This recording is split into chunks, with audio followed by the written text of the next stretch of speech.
Did you know that 90% of the people watching my videos are not subscribed? So, please subscribe if you're enjoying the stories.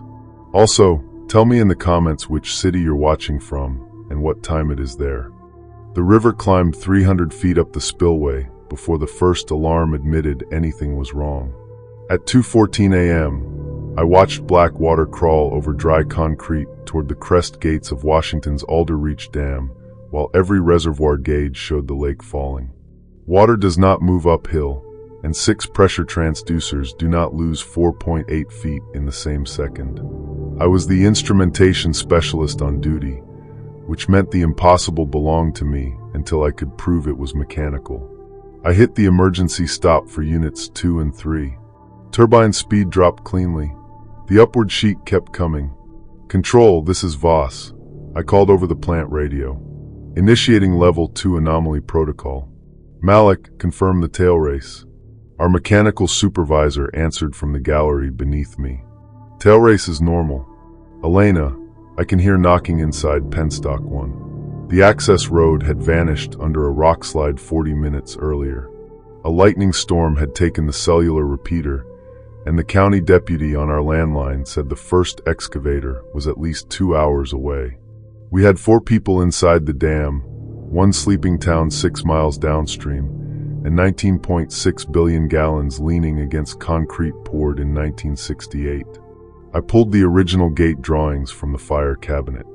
The current schematics showed 8 inspection galleries. The yellowed construction set showed 9. Gallery 9 had been crossed out in red pencil. The knocking came through the floor, 5 blows, 3, then 5 again. Not random cavitation, a measured pattern. I entered it into the old maintenance code chart. 535 meant open low outlet. Malik arrived in the control room with blood running from his left ear. Pressure spike in 1. The pipe wall flexed inward like something sucked on it. I showed him the drawing. His face changed before he could hide it. "You know about 9. Only a story. Tell it fast." "During construction," he said, "a temporary diversion tunnel had collapsed. The official report listed 4 injuries and no fatalities. Local families claimed a night crew of immigrant concrete workers had disappeared. Their time cards ended on August 17th, but no death certificates existed. The company diverted the river early, sealed the tunnel behind the dam's left abutment, and paid the foreman to call the men deserters." Malik's grandfather had been on that crew. The knocking changed. 2-5. Close intake. Our intake gate indicator flipped from open to closed, although the motor contactor never energized. Unit 1 screamed as its penstock emptied against a spinning turbine. I tripped it manually. The lights dimmed, returned red on emergency power, and a line of wet footprints appeared across the dry control room floor. They ended at the original drawing. I should have ordered Malik away from the controls. Instead, I asked why he had chosen this shift. He put his radio on the desk. Its back cover was off. 2 stripped wires hung from the transmit terminals. "I sent pulses through the gate position circuit," he admitted. "Just enough to ring the pipe. I wanted ground-penetrating resonance data. Proof the tunnel existed." "You woke this up?" I knocked once. Something answered from the reservoir. That was the first reversal. Malik had caused the initial signal, but not the moving water, the false readings, or the footprints. He handed me a flash drive containing 12 years of private research. Parallel copies, concrete deliveries, a photograph of 27 workers beside the diversion portal. On the back, someone had written all their names. 5 of those names matched streets in the company town below us. The original owners had not merely erased the dead. They had renamed the new town after them, turning men into signs while denying they had existed. At 2:31, the reservoir level dropped another 6 feet on every sensor. The lake outside had not moved. The lost water was accumulating somewhere inside the structure. We descended to Gallery 8 with lockout keys, gas monitors, harnesses, and a thermal camera. Federal confined space rules required an attendant, but our electrician, Dana, stayed at the control board to watch gate loads. Malik and I clipped into the guide cable and followed the left abutment until the temperature fell from 58 degrees to 39. The concrete wall at the gallery's end was sweating. Not beads, streams.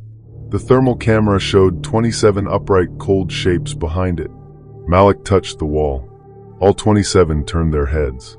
The concrete split along a seam hidden beneath mineral scale. A steel personnel door emerged, its paint as fresh as if it had been installed that morning. Stamped into it was Gallery 9.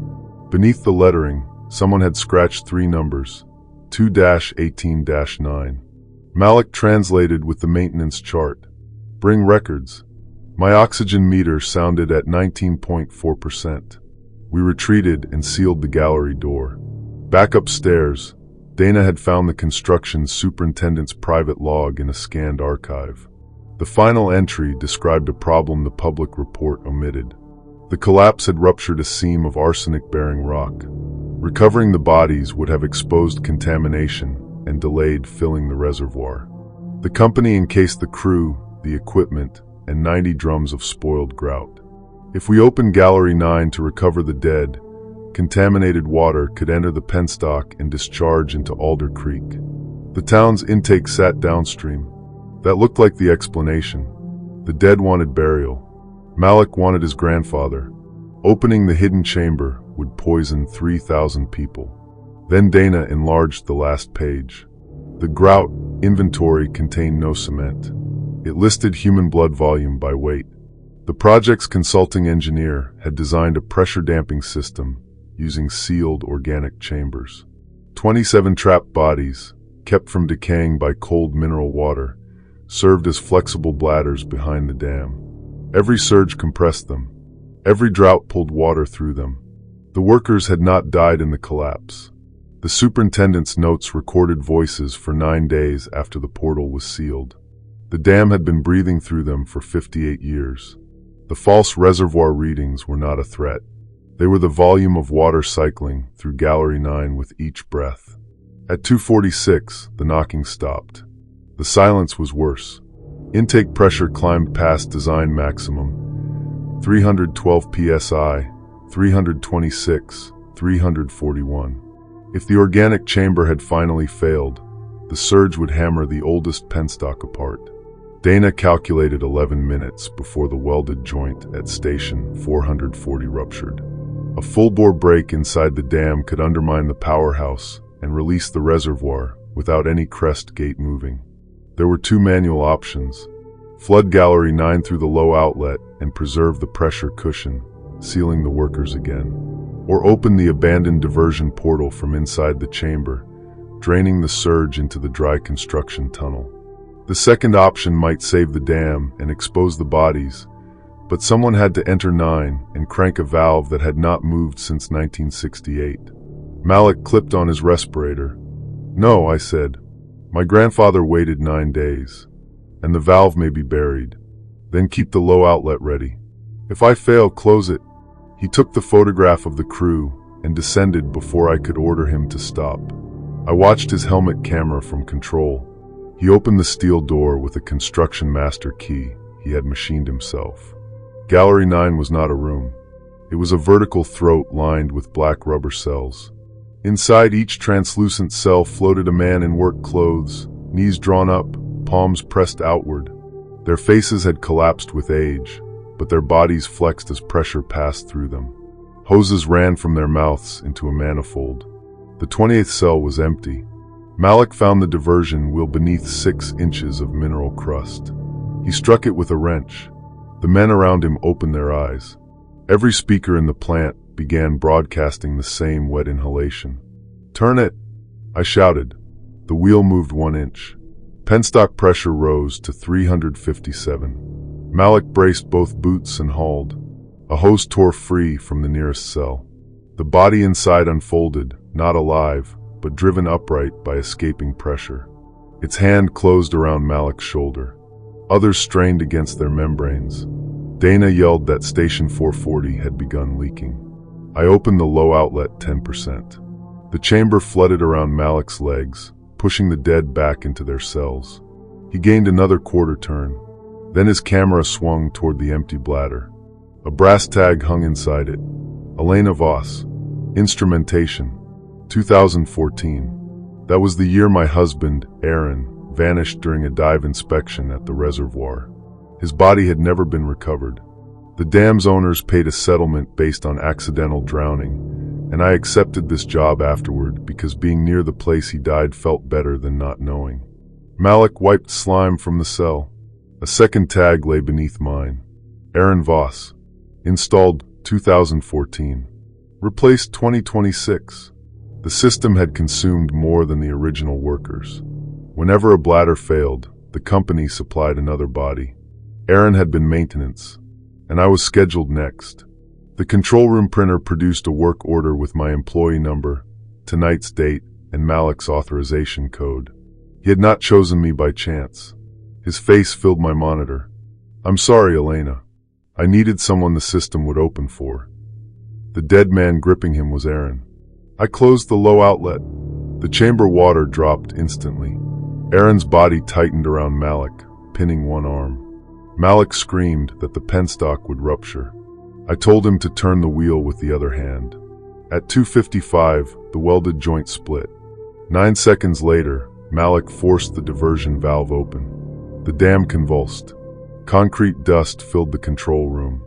A column of black water punched through the abandoned tunnel and erupted from the mountain half a mile downstream, carrying drums, tools, bones, and 27 rubber membranes into the riverbed. Pressure collapsed across every gauge. Malik's camera went dark. The crest held. At sunrise, state engineers reached us on foot. The town intake was closed before the contaminated plume arrived. Dana gave investigators the log, the payroll records, and Malik's files. Search crews recovered 26 original workers, 3 later replacements, and enough evidence to indict 2 retired executives. Malik was listed among the missing. For 6 months, I believed he had been crushed in the diversion tunnel. I resigned, testified, and identified Aaron through dental records. We buried him under his own name. That should have been the resolution. Then, during the federal teardown, a technician called me about the empty bladder. My nameplate had been removed from it before investigators entered Gallery 9. They assumed Malik took it. They also found his harness cut cleanly, not broken, beside the open diversion valve. Security footage from 258 showed someone leaving the dam through an overflow stair. The figure wore Malik's helmet and my husband's waterlogged coveralls. It carried a brass tag in one hand and walked without hurrying while 27 ambulances approached. The state refused to restart the turbines.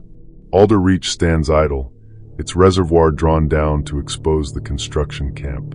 Each August 17th, families read the workers' names. I attend, but I never read Aaron's. 3 weeks ago, the dam's inactive monitoring system transmitted one pressure value to my home computer. There is no network connection between us. The value was 14.7 psi, ordinary atmospheric pressure, followed by a maintenance code I had not seen since that night. 2-18-9, bring records. Attached was a new work order. It listed 41 replacement names from projects across the country. Beside each was a dam, a tunnel, or a municipal reservoir. Malik's name appeared at the bottom under status. Not missing. Inspector. Mine appeared beneath his. Not scheduled. Witness. I printed the document for federal investigators. Before I surrendered it, I noticed faint impressions on the reverse, as if another page had been written against it. I shaded them with pencil. They formed 27 signatures, then Aaron's, then Malik's. The final line was not a signature. It was the date every dam would breathe out. Story 2.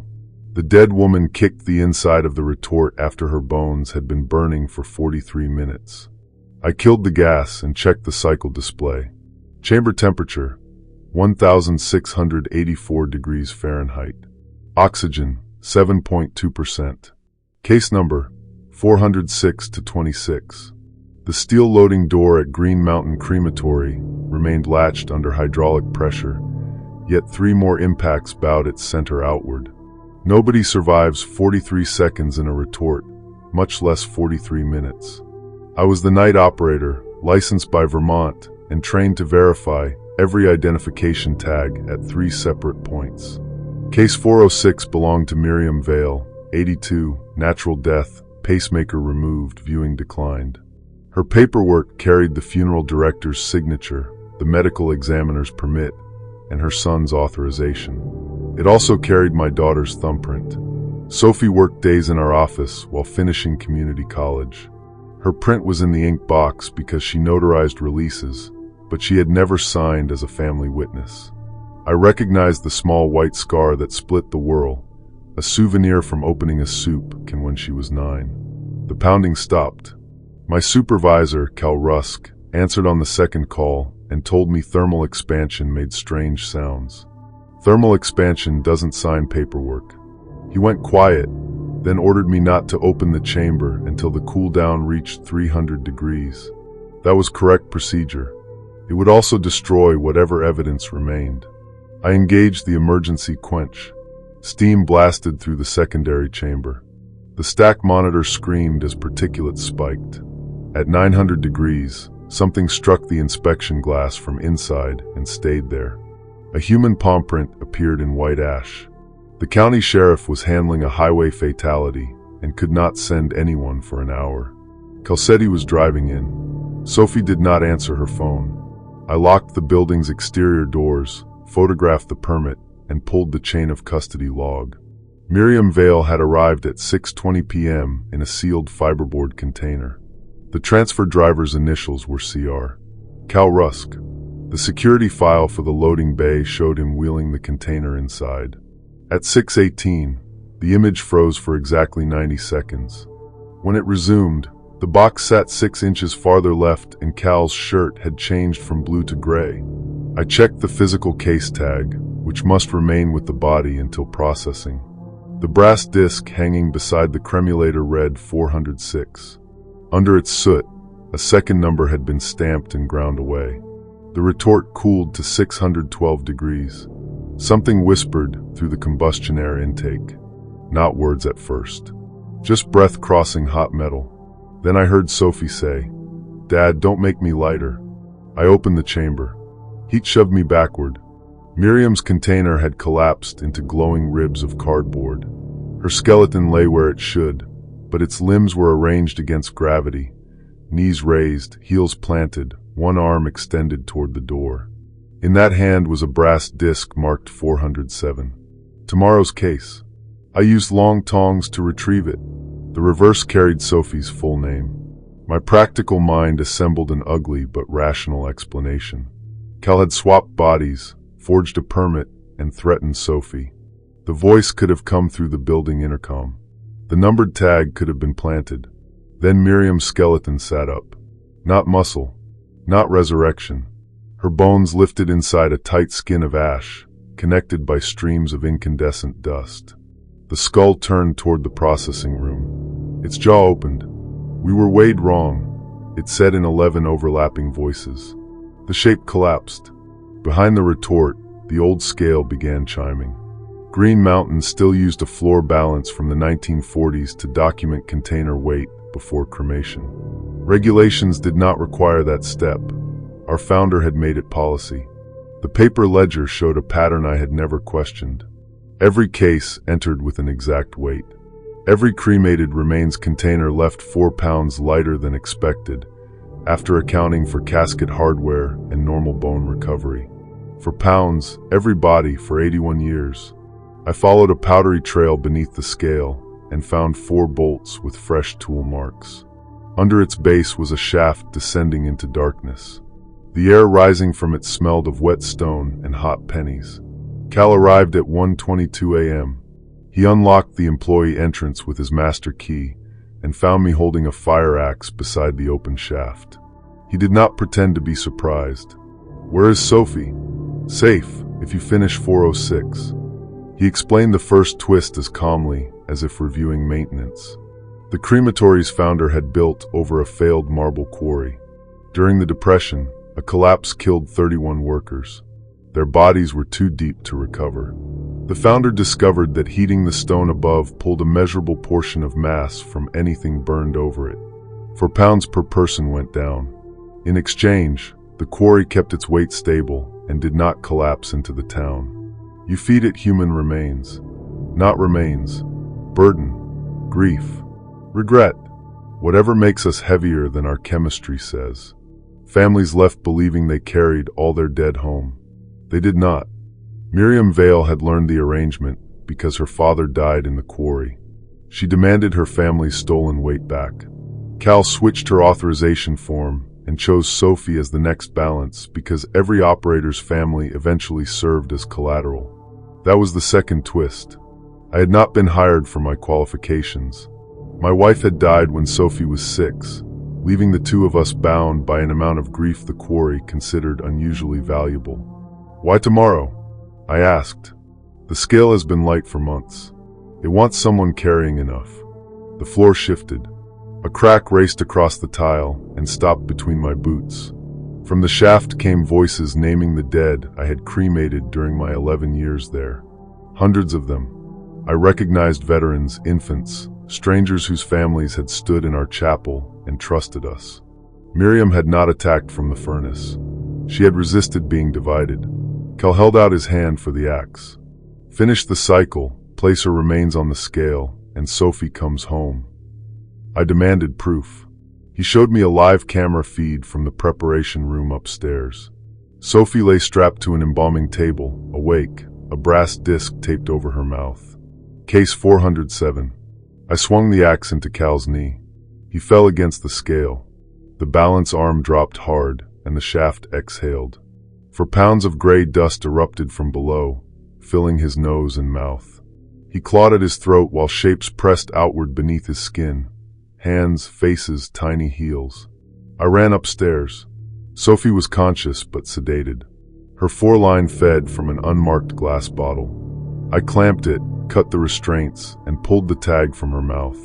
"Dad," she rasped, "Mom is downstairs." My wife had been cremated at Green Mountain.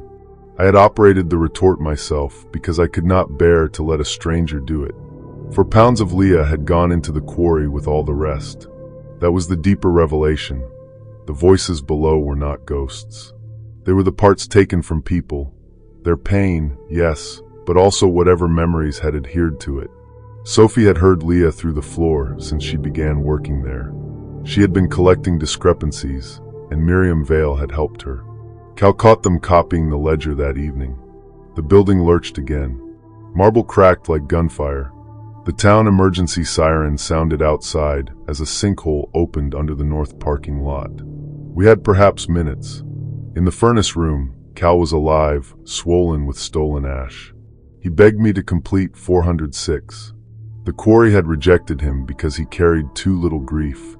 He had spent years giving every human part of himself away. Sophie found Miriam's notebook behind the office safe. It described another procedure.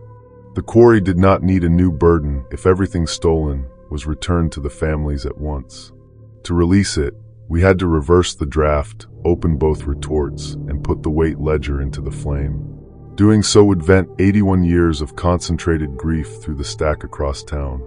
People might receive memories they could not survive. The alternative was Sophie. I started the secondary blowers in reverse. Cal crawled to the control panel and pulled the main disconnect. Sophie struck his wrist with the brass 407 tag. I restored power while she opened retort 2. The draft dragged documents, ash, and loose clothing toward the chambers. We fed the ledger page by page. The quarry answered with a sound too low to hear and too deep not to feel. Every steel table rolled toward the shaft. Urns toppled from shelves. The brass tags rose in a spiral, hundreds of names orbiting the scale. Cal seized Sophie's ankle. I could save her or keep the reverse draft engaged manually. The old switch would spring closed if I released it. Miriam's ash moved first. It poured from retort 1, took the shape of a bent woman, and wrapped Cal's face. Sophie kicked free. I held the switch. The shaft opened.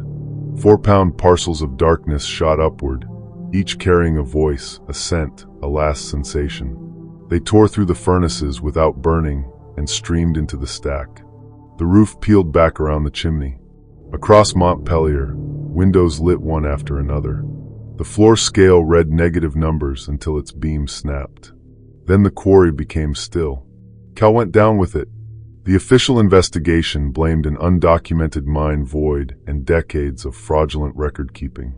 The crematory collapsed, but the chapel remained standing.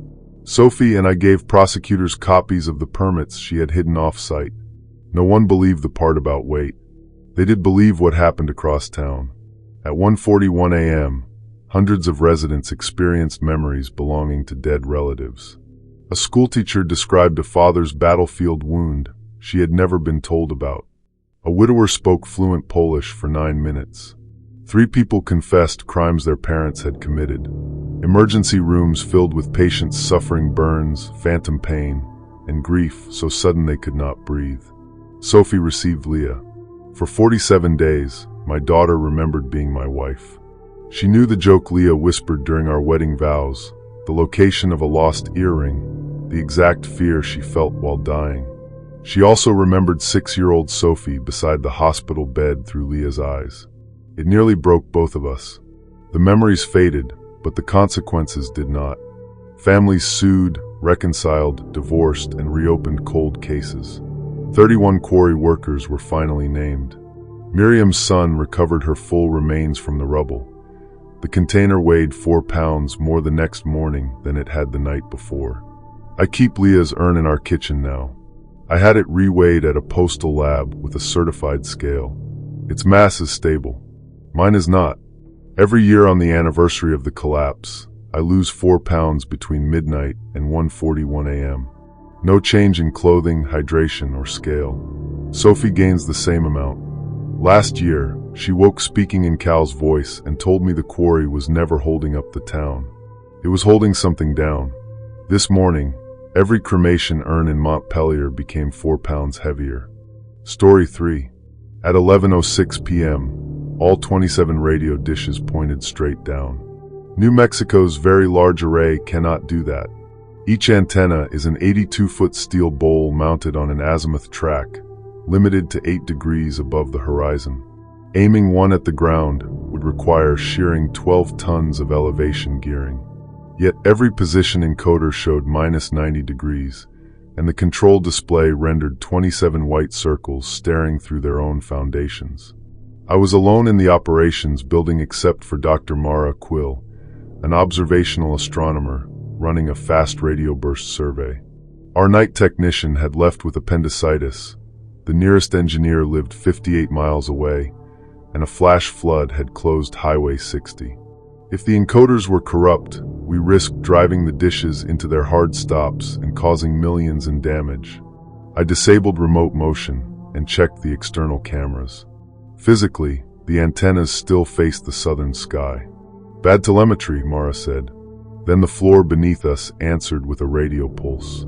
It came through the shielded speakers as a clean descending tone lasting 0.73 seconds. The array software calculated a dispersion measure consistent with a source 4 billion light-years away.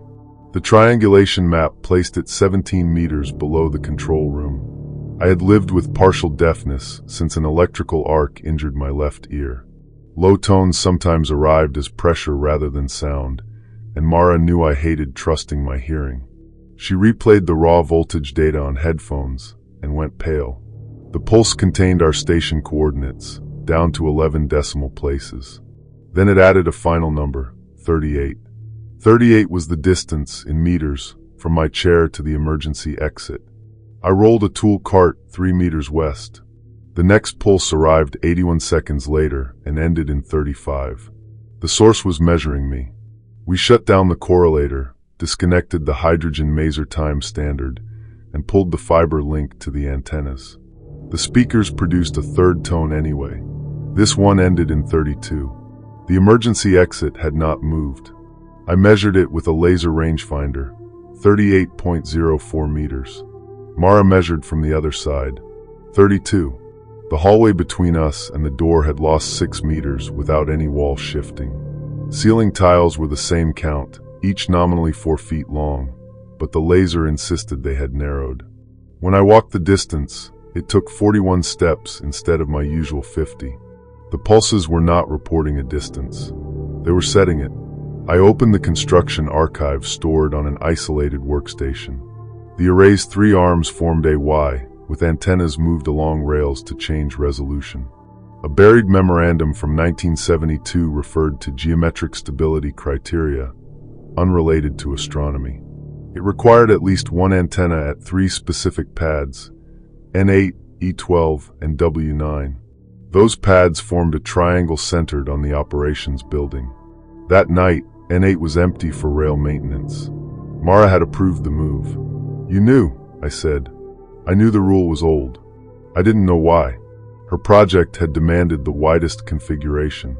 She had signed a waiver calling the stability criteria obsolete. The pulse started only after the transporter lifted antenna 4 from N8. The rational explanation seemed almost comforting. Some local electromagnetic source was spoofing encoders and confusing our rangefinders. An abandoned military cable beneath the site could explain the buried signal. Stress could explain our distorted sense of scale. Then the exit door opened. Outside it was not the parking lot. It was the same hallway, seen from behind us. I stared through the doorway at my own empty chair 32 meters away. Mara tossed a marker through. It crossed the threshold and landed beside her shoe without looping visibly through space. We closed the door. The next pulse ended in 26. Mara confessed the rest. For 7 months, her survey had detected bursts at a coordinate with no optical source. The closer the array came to its widest configuration, the more frequently they appeared. Hidden inside the dispersion curve were fragments of spoken language. One was a phrase her daughter Lacey had used before dying in a climbing accident. "Leave the porch light ugly." Mara believed the bursts carried information from places ordinary telescopes could not see. She emptied N8 deliberately to strengthen them. "You shortened the building for a message?" "I moved 1 dish. That's all. Your daughter didn't say that phrase because it meant something. She said it because you hated the yellow bulb and she wanted you to laugh." Mara's eyes filled. "Exactly. That was the first real twist. The thing below us had not guessed a public fact. It had reached into a private memory. The second came when I found the 1972 memorandum's classified appendix. Before construction, surveyors laying the central foundation lost distance. A trench measured 40 meters at noon and 37 by dusk. 3 workers entered it. Only their boots returned, touching heel to toe, although the men had been separated by yards. Air Force physicists mapped the anomaly and discovered that radio observation made it contract. The array had been placed there not to study it, but to define it from 3 directions. N8, E12, and W9 were pins holding a coordinate in place. The source was not beneath the desert. It was a location that had no size until we measured it. We needed antenna for return to N8. The transporter sat on the north arm, manually controlled, top speed 3 miles per hour. Our remote link showed no response, so I took the maintenance truck while Mara stayed at operations to track the pulses. The road changed as I drove. Mile markers passed 10 seconds apart. The odometer gained 4.1 miles while the dashboard GPS showed 0.8. Lightning revealed antenna silhouettes standing impossibly close, their dishes overlapping without touching. At the transporter, I found our missing technician, Noel, under the control stairs. He had not left with appendicitis. He had crawled there bleeding from both ears. In his hand was a printed email from Mara instructing him to disable N8's mechanical brake and tell me he was going to the hospital. She had needed the antenna impossible to return before sunrise. Mara's voice came over my radio. "The distance is 14 now. You sabotaged the transporter." "I'm sorry." Noel grabbed my sleeve. "Don't answer her if she uses your full name." The radio said in Lacey's voice, "Isaac Ramirez, please come back inside. My surname is Ramirez." The thing pronounced it the way my deaf mother did after her stroke, dropping the second syllable. It was no longer mining Mara alone. I bypassed the brake solenoid and powered the transporter from the truck. Antenna 4 began moving north at walking speed. On the array map, N8 was 900 yards away. After 5 minutes, it was farther. The coordinate had learned to expand the route that threatened it while contracting everything else. Noel found a 1970s field phone wired directly to N8. Analog copper, no software. He cranked it. A man answered and identified himself as Survey Chief Lawrence Baird. Baird had died in 1974. He said he and two others had entered the anomaly during containment. They had not been killed. They were being used as dimensions, length, width, and depth, each man stretched into a mathematical property that kept the location compatible with our world. Mara's daughter was not speaking from an afterlife.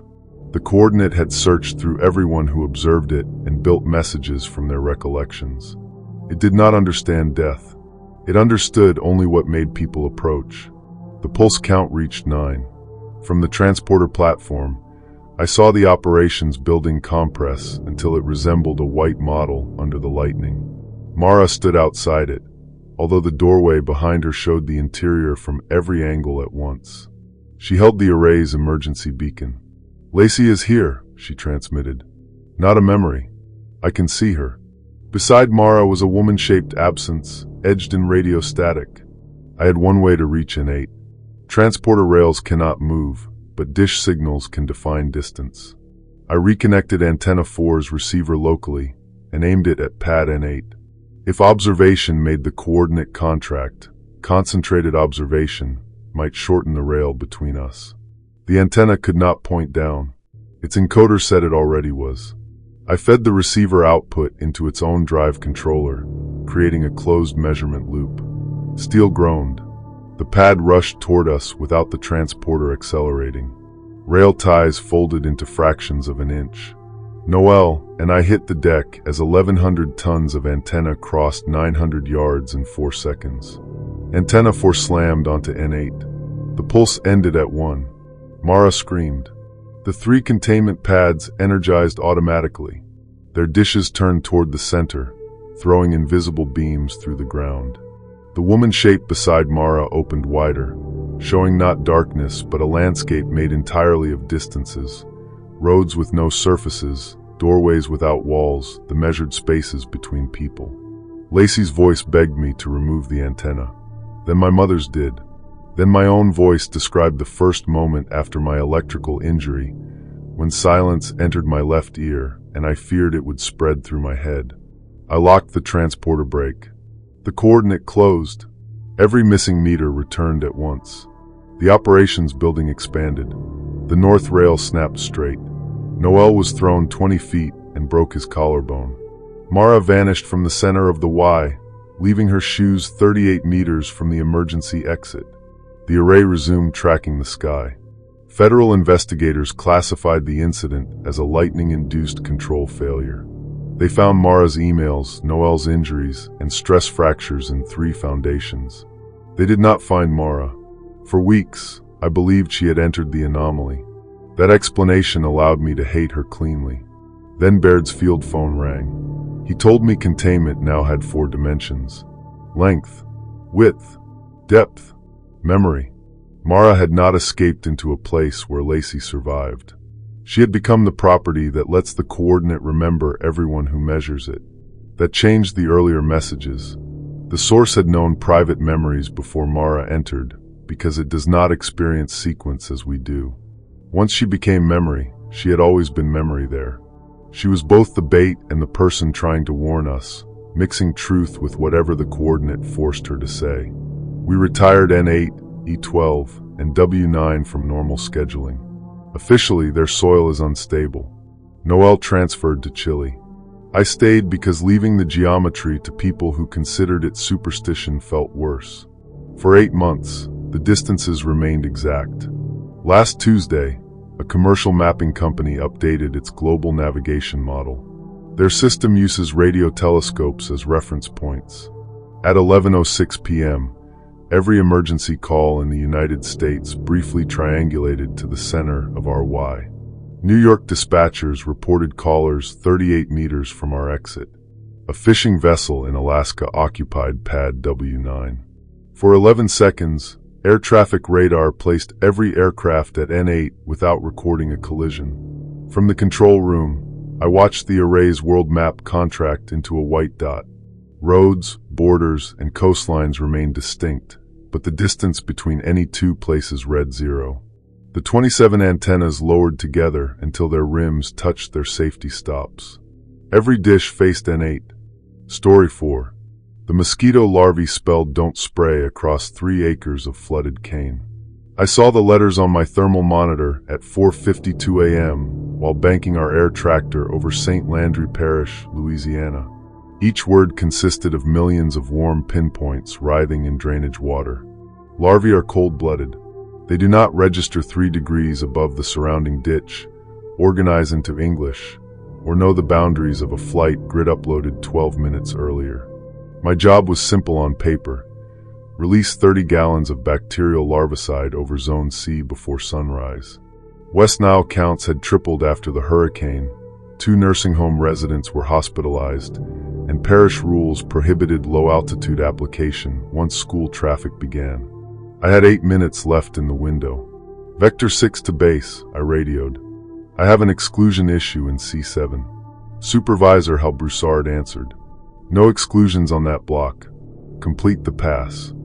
I photographed the field, marked the coordinates, and climbed to 500 feet.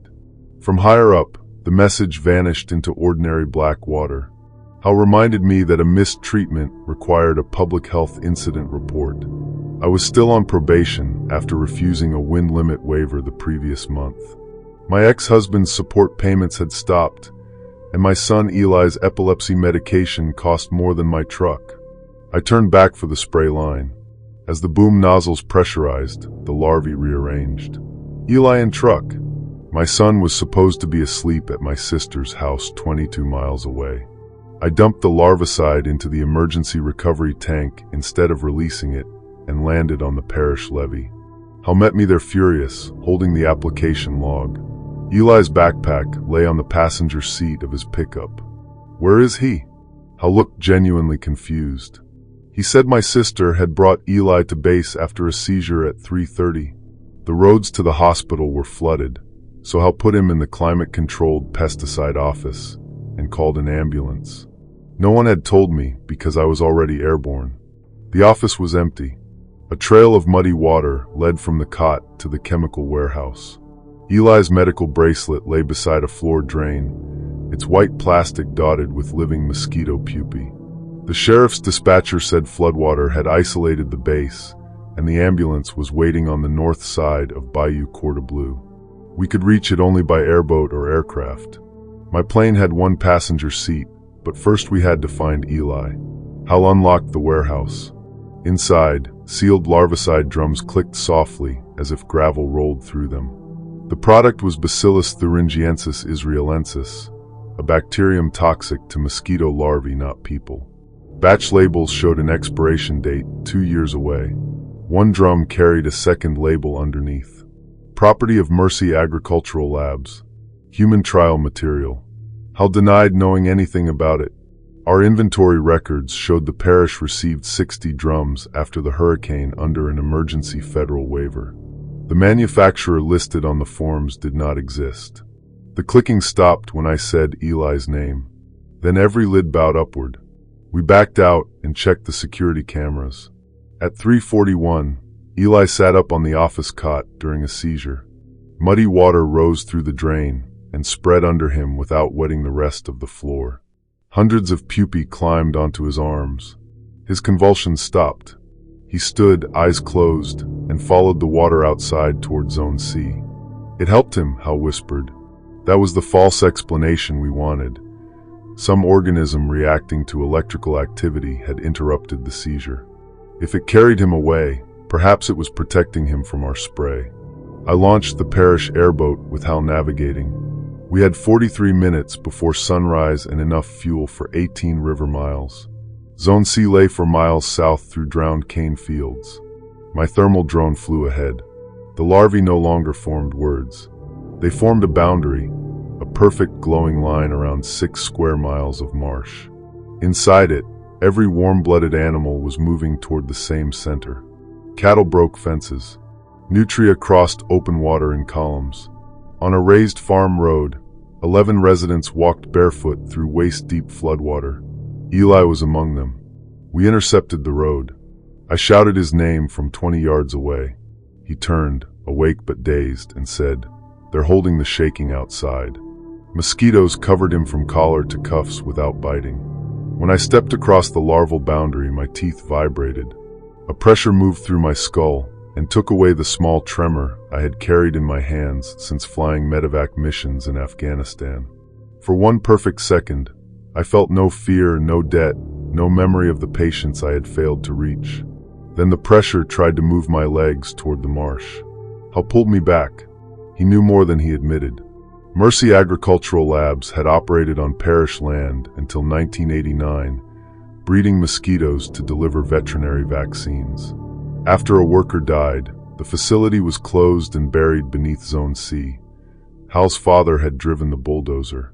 The emergency larvicide drums came from the abandoned lab, not a manufacturer. Parish officials had relabeled them to save money. We had been spraying 37-year-old experimental material into floodwater. The active agent was not the bacterium. It was a microscopic parasitic worm engineered to enter mosquito larvae and respond to mammalian nerve impulses. Mercy intended infected mosquitoes to locate convulsing livestock, deliver medication, and die. But the larvae were not warning us about poison. They were telling us not to kill their carriers before the worms completed migration into people. That was the first twist. The message was intelligent, but not benevolent. The second came from Eli. He gripped my wrist and forced my palm against the muddy road. Beneath it, I felt thousands of synchronized pulses traveling outward. "Not one worm," he said. "One nervous system." 37 years of dormant colonies had joined through the flood. The mosquitoes were sensory organs. Infected mammals were muscles. Seizures were not illness to it. They were loud electrical beacons. It had chosen Eli as a relay because his brain produced the strongest signal. The walkers reached the center of Zone C, where floodwater spun above the buried lab's ventilation shaft. Each person stopped along the rim. The colony was arranging bodies like neurons around a central cavity. Hal wanted to spray. We still had the aircraft, a full recovery tank, and enough product to kill surface larvae. I realized why parish officials had ordered Zone C treated before dawn. They knew previous floods caused animal migrations. The old larvicide was not the mistake. It was the containment method. Each application killed a generation before the network matured. "You've done this before," I said. "Every major flood since '89. With product you knew was contaminated." It kept the thing in the cane. The colony had written "don't spray" because the spray worked. Hal radioed base to arm the plane for an unmanned dump. Our air tractor had no remote flight system, but he had installed a crude throttle lock and steering servo for exactly this emergency. The plan was to send it low across Zone C and crash it into the old lab, releasing all 30 gallons. Eli would be at the center. I had a different option. The worm responded to electrical signals. Our mosquito traps used carbon dioxide and weak attractant currents. If I could transmit a stronger seizure pattern from the plane, I might pull the network away from the people before the larvicide hit. I copied data from Eli's wearable seizure monitor. The wrist unit stored 12 lead approximations from his last event. Hal wired its output through the aircraft's spray boom controller, turning 60 solenoid valves into a crude antenna. We had to fly the pass ourselves. The airboat could not outrun the release cloud, and an empty cockpit could not adjust if the network moved. I strapped Eli into the rear seat because leaving him in the marsh guaranteed he would be used as the relay. Hal stayed behind to pull residents from the boundary. At 5:47, I lifted off with 2 minutes of legal light remaining. I played my son's seizure through the boom. The marsh rose. Mosquitoes formed a black column around the aircraft. Birds launched from trees and flew beside us, eyes milky with larvae. Below, the walkers collapsed as the colony abandoned their nerves and rushed toward the stronger signal. Eli began seizing for real. The stored pattern had entrained his brain. I needed to stop transmission, but the colony would return to the people. I held course at 70 feet and armed the larvicide. The first release killed the mosquito column. Insects struck the windshield like rain. The air filled with a bitter, yeasty odor. Below, glowing lines of larvae broke apart. Something enormous moved under the cane. Not a creature, a coordinated wave of cattle, hogs, alligators, and people converging beneath us, each carrying part of the same intention. The aircraft stall alarm sounded as birds clogged the intake. I lowered the nose toward the buried lab. Eli's seizure monitor flatlined. I cut the transmission. The network released the plane long enough for me to climb. Eli had a pulse, but no visible breathing. I turned the boom signal back on at maximum strength and dumped the remaining product directly into the ventilation vortex. Every animal below screamed with one voice. The lab roof collapsed.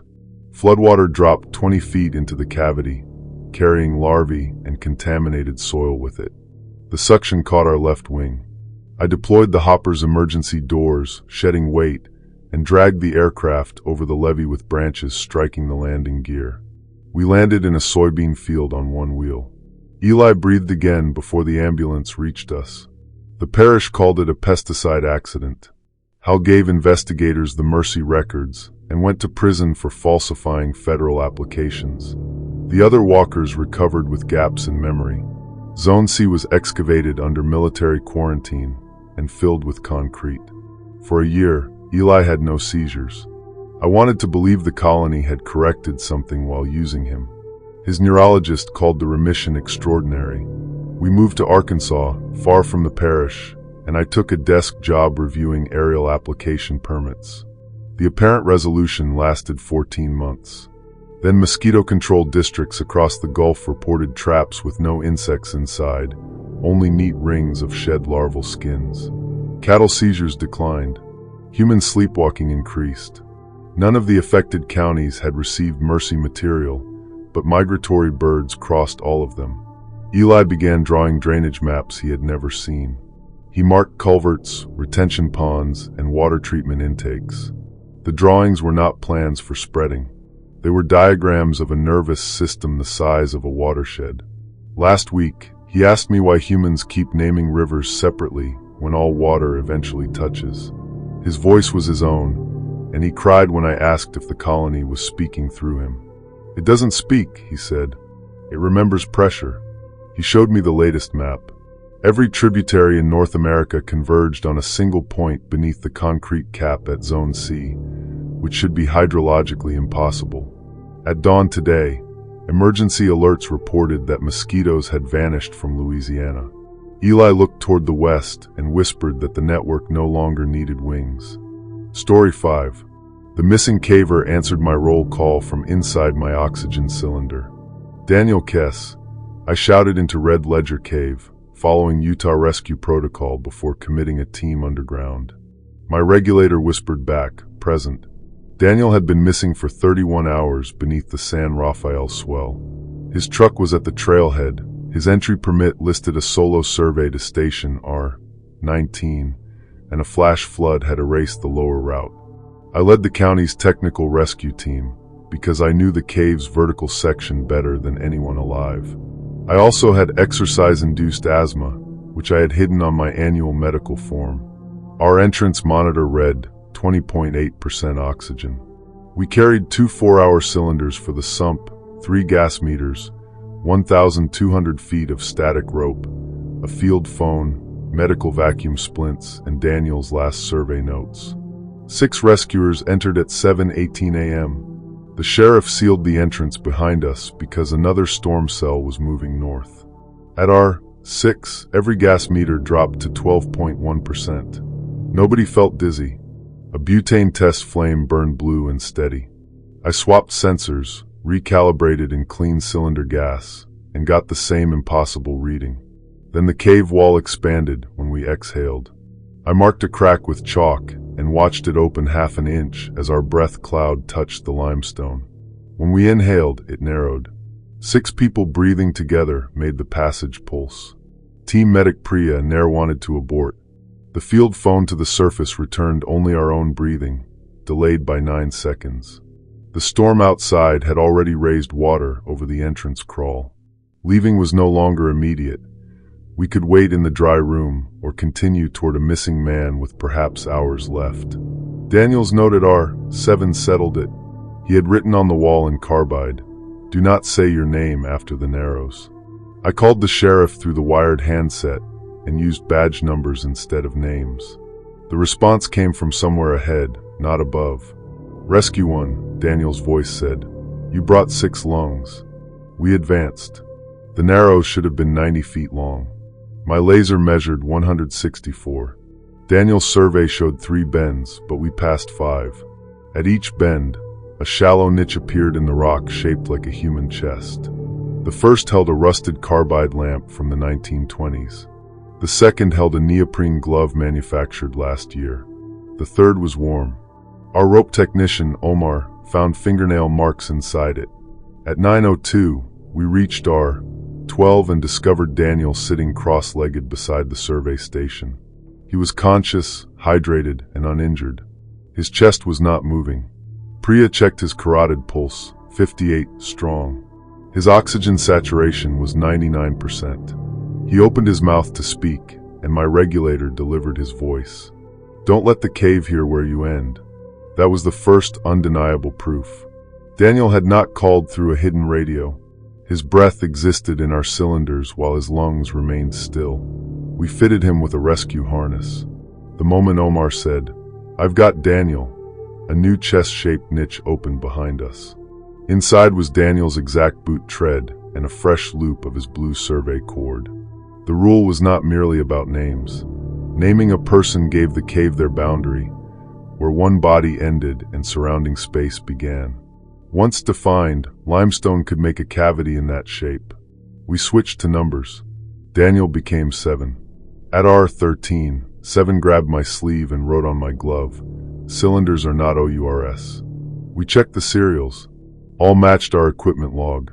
Then Priya weighed 1 using the rescue hull scale. A full 40 cubic foot cylinder should have weighed 14.6 pounds. It weighed 31. Our compressed air contained more volume than the steel shell could hold. Omar offered the rational theory. A natural gas pocket was confusing sensors. Daniel had suffered neurological damage, and stress was distorting our measurements. We could retreat once the flood receded. He sounded convincing until he cracked his cylinder valve. 31 human voices screamed out. We slammed it shut after half a second. The pressure gauge had not moved. Daniel led us to an uncharted chamber beyond R15. Hundreds of old breathing apparatuses lay there. Mine rescue canisters, diving tanks, firefighter bottles, even leather bellows. Every vessel bore a scratched name. The oldest was a clay jar sealed with pitch. Beside it sat Daniel's missing survey pack and a folder from the Bureau of Land Management. The file revealed that Red Ledger Cave had been closed in 1976 after 3 uranium prospectors suffocated despite normal oxygen.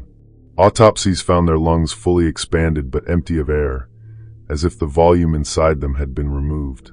Federal geologists discovered the cave's chambers did not result from water erosion. They matched negative casts of people who had died underground over thousands of years. The cave was made of the space stolen from lungs. That was the first twist. It did not collect breath because it was alive. Breath was its method of excavation. The second implicated Daniel. He worked for a carbon storage company proposing to inject compressed industrial gas beneath the swell. His solo survey was corporate reconnaissance. He had opened a capped borehole at R19, believing it led to a stable reservoir. It led to the oldest chamber. Now atmospheric pressure was forcing stolen breath upward through the cave, and our cylinders were acting as portable expansion chambers. If we carried them outside, the pressure differential could release whatever identities were compressed inside. Priya asked why Daniel had survived. He pointed to me. My asthma made my breathing irregular. The cave could not establish a stable boundary around our group while I was among them. Daniel had heard my rescue brief through the stolen air and used my name to pull us in. He had not been waiting for rescue. He needed my defective lungs to leave. At 10:11, a flood surge entered the lower passage. Water force displaced air ahead of it. Our cylinder gauges climbed beyond rated pressure. One safety disc burst. The released air carved a person-shaped tunnel through solid limestone in seconds. Inside that new passage stood a translucent outline wearing a miner's helmet. It stepped forward by collapsing space in front of itself. Where it passed, our lungs tightened. We retreated toward the vertical shaft, hauling 7. More cylinders ruptured in the chamber behind us. Each created another outline: prospectors, diverse, children, figures too old for clothing. They were not resurrected people. They were cavities remembering the shapes that made them. Omar fell at our 14. His chest stopped expanding, and a niche opened in the wall with his dimensions. I used my rescue inhaler and forced 2 breaths into his mouth. The cave wall shuddered, unable to decide whose breath defined him. Priya pulled him free. We discovered the next rule through desperation. Shared breath blurred boundaries. At the 90-foot shaft, floodwater rose below while the entrance remained sealed above.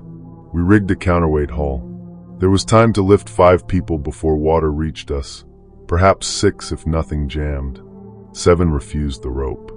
He wrote that someone had to close the R-19 borehole. Otherwise, the next pressure change would extend the cave to the surface beneath the nearest town. I thought it was redemption until I examined his harness. Sewn inside was the company's sample bladder, filled with gas from the ancient chamber. He still intended to take it out. I cut the bladder free. 7 attacked me without breathing. We fought waist-deep in rising water while the outlines climbed toward us. He tried to say my name through Priya's regulator. The limestone around my ribs began to hollow. I put my mouth over his and exhaled. The wall lost our distinction. A single 2-bodied cavity opened around us. 7 recoiled, and the water pulled him toward our 19 with the sample bladder tangled around his wrist. He could have cut it loose. He did not. The oldest outline folded over him. Both disappeared into a chamber shaped exactly like a man hugging a child. I ordered the team upward. Priya went first with Omar. 2 rescuers followed. I stayed to close the shaft gate after them, then climbed as floodwater swallowed the lower anchor. The cave began calling our names from every cylinder. My mother's voice named me. My first instructor's voice named me. Then my own voice listed my weight, height, scars, and lung capacity, defining me in perfect detail. Limestone pinched around my chest. I destroyed the definition the only way I knew. I opened my cylinder, shared its mouthpiece with the last rescuer, and alternated breaths while we climbed. Our names tangled in the escaping air. The cave formed niches with 2 heads for arms, mismatched ribs. None could close around us. At 11:03, surface crews broke the entrance seal and hauled us into daylight. The cave inhaled behind me. The entrance collapsed to the width of a human throat. The company denied Daniel's employment and accused us of trespass.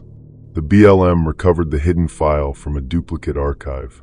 Red Ledger was filled with expanding concrete through 6 boreholes, and the entire area received a permanent closure order. Omar survived. All of us developed temporary reductions in lung capacity. Mine improved. For the first time since childhood, I could run without wheezing. That felt like a gift until Priya compared our medical scans. Each survivor's lungs had gained small chambers not present before the rescue. Mine contained 6. Their combined volume matched the air missing from Daniel's final cylinder. For a year, we reported no symptoms. Then Omar began speaking during breath-hold exercises in a language identified as Southern Paiute from 2 centuries ago. Another rescuer exhaled coal dust despite never entering a mine. Priya's infant son was born with a harmless extra lobe in each lung. We understood the final turn slowly. We had not escaped by blurring our boundaries. We had carried one another out in pieces. The cave beneath the swell is sealed, but its stolen rooms now open inside us whenever we breathe. High-resolution scans show the passages branching. Every shared meal, kiss, cough, and crowded elevator gives them new connections. Yesterday, I held my breath for 90 seconds while a pulmonologist recorded the pressure. From inside my chest, Daniel completed roll call. Story 6. The lowest pipe confessed to a murder while I was measuring its wind pressure. I paid Elias Ward to burn the tenements. It set at 16 hertz, too low to hear his language until my Spectrum software raised it 3 octaves. I shut the blower of Boston's Bellwether Hall organ and stared at the waveform. The instrument had been silent for 34 years. I was restoring it for the hall's reopening, and the only people inside were me, apprentice conservator June Park, and 2 security officers conducting a bomb sweep. The voice belonged to Mayor Russell Cade, who was giving a live interview across town. Elias Ward was my father. He had died in prison after serving 22 years for the 1991 Bellwether apartment fire. 12 people died. Dad confessed, then insisted the police had put words in his mouth. I spent my career repairing instruments partly because pipes obeyed air. They did not invent testimony. June replayed the recording. Beneath Cade's voice were 11 others reciting dates, payments, and addresses. Our goal should have been to preserve the file and leave. But the hall was under security lockdown until the bomb sweep ended, and the organ's reservoir cloth had begun inflating with the blower disconnected. If the century-old seams burst, weighted bellows could drop 40 feet onto the stage where 800 guests would sit the next evening. I climbed into the wind chest. Bellwether's organ contained 6,241 pipes supplied by 4 reservoirs. Restoration drawings showed a 5th wind line entering the masonry behind the 32-foot contraborden.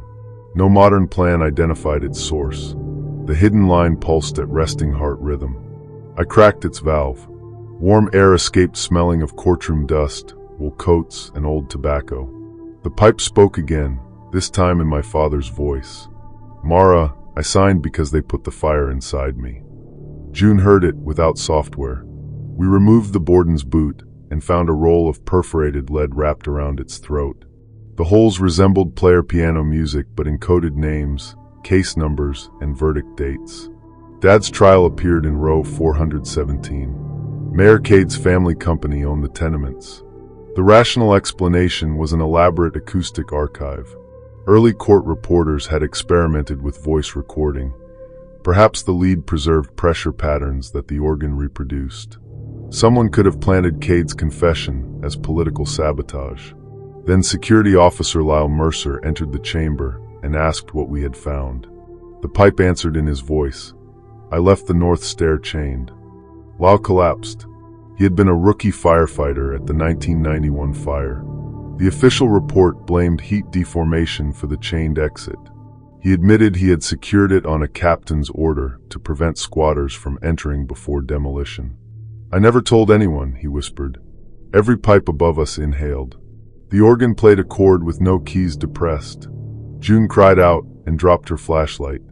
A dark bruise appeared around Lyle's throat like a chain tightening beneath his skin. The confession was not merely being replayed. It was becoming physical. We dragged Lyle away and shut every manual stop. The cord continued through pipes disconnected from the wind chest. In the municipal archive beneath the stage, June found the hall's original purpose. Bellwether was built in 1908 over the old Suffolk Assize Court. Wealthy defendants complained that public trials damaged civic confidence. A judge and an organ builder devised what they called equitable resonance. Testimony spoken in court traveled through ducts into lead pipes. During a verdict, an organist played a registered chord naming a designated listener in the gallery. Guilt moved with the air. The accused walked free of both legal blame and inward burden. The listener confessed and carried the physical consequence. For decades, the city selected prisoners, immigrants, and patients from the charity hospital as listeners. The perforated lead was not a recording roll. It was an index of transfers. That was the first twist. The voices belonged to people who committed crimes but no longer possessed their guilt. The second was personal. Dad had attended Cade's zoning hearing at Bellwether 2 days after the fire, hoping to demand an investigation. The organist registered row 417 and played the civic chord. My father left carrying Cade's guilt, knowledge, and compulsion to confess. I had spent 30 years asking why an innocent man signed a detailed statement. He had not lied. The fire had been put inside him. At 6:10 p.m., Restoration manager Philip Oswin arrived with the reopening program. He was furious that we had powered the organ ahead of schedule, although he had authorized the test himself. When I showed him the lead index, he locked the archive door behind us. Oswin descended from the original builder. His family had maintained the transfers for city officials, judges, and donors. The reopening was funded on one condition. At 8 o'clock the next night, the restored organ would perform Civic Air No. 5. 800 invited residents would serve as listeners. The accumulated guilt of 118 living beneficiaries would be divided among them so thinly that no one person could identify the source. Cade and others would become permanently incapable of prosecution because even their residual memories would transfer. "You can't spread guilt like dust," June said. "Religion has done it for millennia," Oswin replied. He activated the rehearsal sequence from his tablet. Steel shutters closed over the exits. The blower started at full pressure. The organ console played itself, keys descending in waves. Across the hall, Lyle screamed as new injuries appeared. Burns on his arms, a bullet crease along his scalp, bruises from crimes indexed in the pipes. June used a tuning knife to sever the tablet cable, but the pneumatic action continued. The fifth reservoir beneath the court was driving it. We had 1 hour before the security shift changed and dozens of staff entered for rehearsal. Every new listener would accept a portion. I crawled through the main wind trunk toward the hidden reservoir. The passage narrowed to 18 inches. Air pushed against me, carrying whispers of bribery, assault, arson, and decisions that killed people through signatures rather than weapons. At the end, I found no bellows. I found a lung. It filled a brick courtroom beneath the stage, translucent and veined, sewn from thousands of preserved human pleura. Brass valves entered its bronchi. With each expansion, faces appeared in the tissue, the designated listeners whose bodies had died while their guilt remained stored. My father's face opened its eyes. He told me the last rule. Transferred guilt sought confession because confession released pressure. The city prevented release by discrediting listeners as criminals or insane. Dad's public confession had emptied part of Cade's crime, but the organ captured it again before truth could reach a believing audience. To destroy the system, someone credible had to broadcast the index confessions while the organ played them back. If listeners believed, guilt would return to its origin. Oswin had anticipated that. The hall's network was isolated, and security jammers blocked cellular service. June pointed upward. The organ's dedication broadcast had been transmitted by a copper radio line to the roof in 1922. It remained connected to the public emergency antenna. We tuned the confession pipe to the antenna's carrier frequency. Oswin opened the wind trunk and came after us with Lyle's pistol. June climbed the expression ladder to the roof contact. I stayed at the fifth valve, holding the lungs airway open. The organ began Civic Air No. 5. Every stop knob snapped outward. Wind pressure rose from 3 inches to 20. Pipes shrieked in voices no software needed to translate. Across the city, radios, emergency speakers, baby monitors, and hearing aids carried the confessions. Oswin shot through the wind trunk. The bullet struck a reservoir rib, and compressed guilt burst into the hall. Black impressions of hands raced over the walls. I opened row 417. Mayor Cade's voice described paying for the fire, ordering the chain stair, and selecting my father. The living lung expelled Dad's face in a sheet of air. It passed through me with the smell of his prison soap. Oswin reached the valve and tried to close it. I drove a tuning cone through his hand. He struck me with the pistol and climbed over me toward June. The organ spoke Oswin's own index. He had transferred the guilt of killing his wife into a homeless tenor who later died in custody. For the first time, Oswin felt it return. He stopped fighting. The physical consequence arrived as his wife's drowning filled his lungs. He fell beside the reservoir, coughing seawater onto dry brick. June made the roof connection. The city heard everything. The fifth reservoir contracted once, violently. Bricks broke inward. Thousands of indexed names tore from the lead roll and spun through the wind system. I held the valve until the last confession passed, then cut the main seam. The lung collapsed. Above us, 6,241 pipes exhaled dust. The reopening was canceled. Recordings appeared online before officials could suppress them. Cade was arrested, Lal testified, and 27 historical convictions were vacated. My father received a posthumous pardon. That was the apparent victory. The irreversible consequence emerged in the weeks afterward. Guilt returned, but it did not respect legal categories. Executives felt the injuries caused by unsafe decisions. Drivers experienced the fear of people they had struck. Parents carried every cruel sentence exactly as their children had heard it. Emergency rooms called it mass somatic delusion. Some people confessed. Some killed themselves. Some insisted the pain proved they were victims. June, and I rebuilt no part of Bellwether. The pipes were melted under court order, except the contraborden, which disappeared from evidence. I thought my father's burden had finally left our family. Then I received his prison property, 1 shirt, 3 letters, and a cassette recorded before his death. On it, Dad said the organ could transfer guilt only because every listener secretly wanted innocence to be measurable. If they destroy the pipes, he warned, the city itself becomes the instrument. Boston changed after the broadcast. Certain alleys hum when someone lies. The harbor fog carries names. During council meetings, the ventilation system produces a low note whenever a vote has been bought. People call it accountability. They do not understand the sound is getting lower as the hidden reservoir grows. Last night, every window in Bellwether Hall opened at once. The city drew breath. Story 7. The wildfire erased our evacuation road from the map before it reached the trees. At 2:38 p.m., my tablet showed County Route 11 ending in blank beige 3 miles south of our engine. The asphalt still lay under my boots, center stripe, culverts, and all. Then dispatch asked why my crew was parked on unnamed federal land. I was the fire behavior analyst assigned to the Cobra Mesa incident in southern Colorado.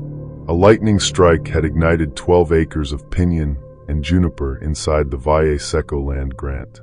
Humidity was 9%, winds gusted to 26, and the nearest town had 1 road out. That road now existed everywhere except official records. GIS failure, Division Supervisor Harlan Vick said over tactical radio. Proceed to Anchor Point Bravo. My printed map still showed Route 11, but its black line faded while I watched. Ink did not smear. It whitened from the center outward, leaving paper fibers clean. Smoke crossed the ridge in a ruler straight line. Wildfire does not respect parcel boundaries. This one turned 90 degrees at survey monuments, ran along a fence, and stopped at the edge of an old deed claim. Infrared imagery showed no heat inside the perimeter. The flames were black at their base and cold enough to frost grass after they passed.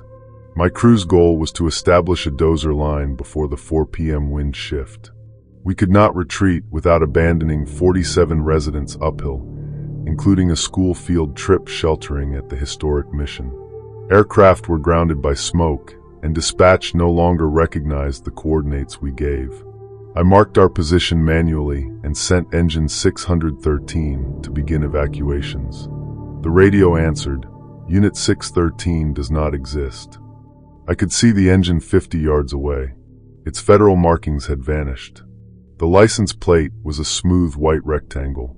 Crew boss Mateo Ruiz opened his wallet and found blank plastic where his identification had been. The fire had crossed the engine's assigned parcel on the digital incident map. It was not burning objects. It was burning claims that objects belonged anywhere. We tested the rule. I drew a square around a spare drip torch on my paper map and wrote property of incident command. Mateo placed it 10 feet ahead of the black flame. Fire curled around the torch, leaving it untouched. Harlan ordered me to stop feeding superstition and proceed. His voice shook. When I asked how he knew what I was doing without line of sight, he admitted the command trailer had a copy of a 1871 survey book describing the same fire. The book belonged to my family. My great-great-grandfather, Silas Rook, surveyed the Valle Seco grant after the Civil War. Local history called him the man who settled its borders. Pueblo families called him the man who stole them. Harlan had chosen me because I carried his name. He sent a photograph of the survey book's final page. Silas described finding a vein of black glass that produced flame when marked with iron gall ink. Anything outlined in his ledger became fixed in law. Competing homes, roads, and graves passed through the fire and disappeared from deeds and memory. He used it to redraw thousands of acres for mining companies. "Why is it burning now?" I asked. Harlan hesitated. The Forest Service had approved an exploratory geothermal well on disputed land. Lawyers found Silas's book during title research. Harlan's superiors believed a small prescribed burn along the old survey line would eliminate conflicting claims and end the lawsuit. They had ignited Cabra Mesa deliberately. That was the first twist. Lightning was the cover story. The second came when Mateo reached the mission. 47 residents were there, but dispatch counted only 19. The others came from families whose property claims were under litigation. As the fire crossed each disputed parcel, their names vanished from evacuation lists. Emergency resources would not be sent for people the system could no longer identify. I ordered Mateo to write every resident's name on the chapel wall. The ink faded as fast as he wrote. At 3:21, the wind shifted early.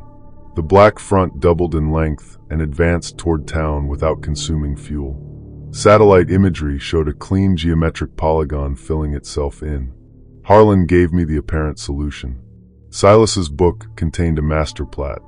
If I drew a containment boundary in the original ink, the fire would honor it. The book and ink were in the command trailer across the active front. Harlan offered to bring them by utility vehicle. He arrived with 2 law enforcement officers and a deed transferring the entire burn area to a development authority. He did not need me to contain the fire. He needed a Rook descendant to sign the plat. Silas's notes said only the blood of the line could make a correction permanent. I refused. One officer reached for my arm. Mateo struck him with a Pulaski handle. The second fired a taser, missed, and ignited dry grass. Ordinary orange flame rose beside the black one. The 2 fires touched. Everyone within 50 feet forgot where they were. For 19 seconds, I stood on a road with no name, beside men with no affiliations, under a sky without cardinal directions. My compass spun. The sun seemed to hang everywhere. Then Mateo shouted the names from the chapel, and place returned around us. Memory, not ink, was the true survey. Silas's book had worked because officials, courts, and settlers agreed to believe his lines. The black glass did not create ownership. It consumed whatever collective belief had already made real. Harlan had built a convincing false explanation around my ancestry. My blood was irrelevant. My credibility was not. As incident analyst, I authored the maps every responder trusted. If I issued a new perimeter and people acted on it, the fire would recognize that belief. I drew a containment line around the town, the mission, and the disputed parcels. I photographed it and transmitted it on every tactical channel, describing it as the confirmed fire edge. Mateo repeated it. Engine crews repeated it.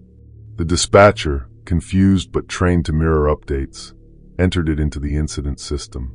The black front stopped at my line for 12 seconds. Then Harlan announced that my report was false and relieved me of duty. The perimeter began moving again. Belief had split. The long climax became a battle fought with fire tools and facts. Mateo drove engine 613 along my proposed boundary, laying wet foam to make it visible. Residents stretched garden hose between survey stakes. I directed the bulldozer to cut mineral soil along the line, even though the black flame produced no heat. Every physical action made the invented perimeter harder to disbelieve. Harlan chased us in the utility vehicle, broadcasting corrections. At the North Ridge, the dozer hit the vein of black glass. It burst open like a furnace. Shapes of erased buildings appeared inside the flame. Adobe homes, a cemetery, irrigation ditches, an entire Pueblo road. People stood in doorways without faces because no surviving record named them. Silas had not merely stolen land. He had fed its remembered occupants to the boundary. The fire turned toward me and formed a line at my feet. Harlan shouted that it recognized my blood. I understood something he did not. My family Bible listed Silas Rook as childless. My ancestor had purchased the Rook surname with the stolen land. There was no bloodline. I announced that fact over every channel. Harlan's master plat caught fire in his hands. The authority behind him collapsed. The law officers backed away. Dispatch restored me to command because no one else could explain the perimeter. Shared belief shifted. The black fire receded toward the glass vein. Harlan drove across our wet line to retrieve the survey book. His vehicle lost its agency markings, then its color, then its shape in our memory. We heard an engine for several seconds after we could no longer describe what made the sound. I ordered the dozer operator to bury the black glass. He pushed a wall of earth over it while ordinary flames crowned in the junipers around us. Air tankers arrived as smoke cleared, dropping retardant on the orange fire. We held the town. By midnight, Cabra Mesa was contained at 640 acres. The official report blamed an unauthorized prescribed burn and a corrupted mapping database. Harlan Vick could not be charged because no employment file, birth certificate, photograph, or witness statement retained his identifying details. We remembered that someone had endangered us. We could not agree on his face. Route 11 returned to most maps. The disputed families regained their names. Federal prosecutors opened a land fraud investigation using copies of Silas's ledger that had been stored outside the burn. That sounded like restoration. The first public hearing lasted 9 hours. Descendants brought tax receipts, baptismal records, grazing permits, and photographs of fences that appeared in different places depending on who held them. When a federal lawyer called one grandmother's memory anecdotal, every exit sign in the courthouse went blank. The hearing adjourned until she finished speaking. Insurance companies refused claims from houses occupying 2 remembered parcels at once. Survey crews hammered new monuments into the soil, but the stakes surfaced overnight inside neighboring lots. One family woke with a 19th century acequia running through its kitchen. They followed it uphill and found the foundation of a home their own deeds said had never existed. But the erased places inside the glass returned too. Satellite maps now show adobe structures beneath modern homes. Drivers encounter irrigation ditches that were filled a century ago. At the Mission Cemetery, 43 new graves surfaced, each holding remains older than the town's official founding. People have begun remembering 2 versions of ownership.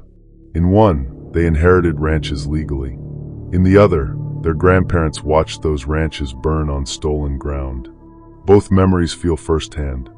I resigned and began recording oral histories before either version wins. Every account changes the fire perimeter by a few feet. The black line is not out. It travels through testimony, deciding which map enough people believe.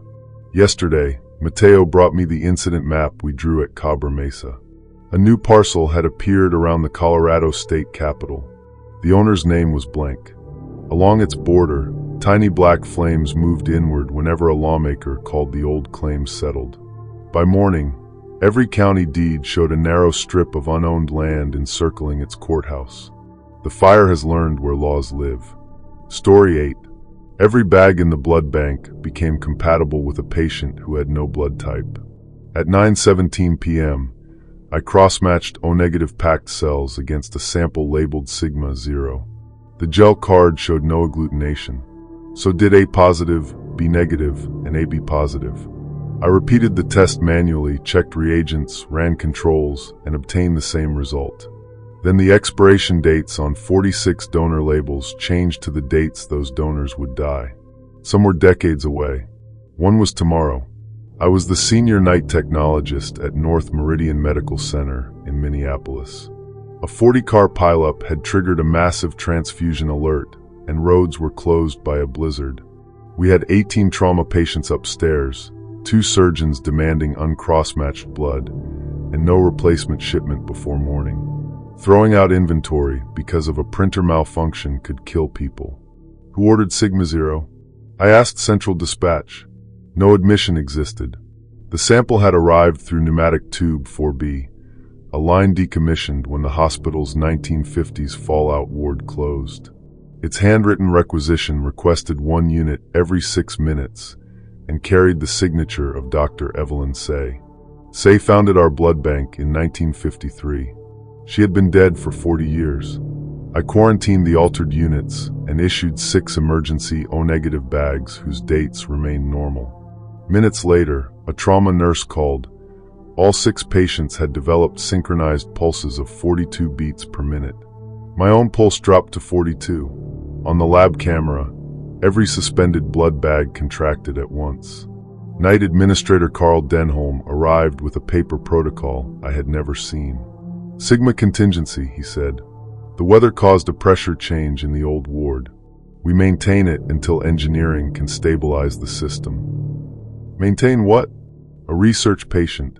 He ordered me to send 1 expired unit through tube 4B. Transfusing expired blood violated federal standards, but he said Sigma was not receiving it intravenously.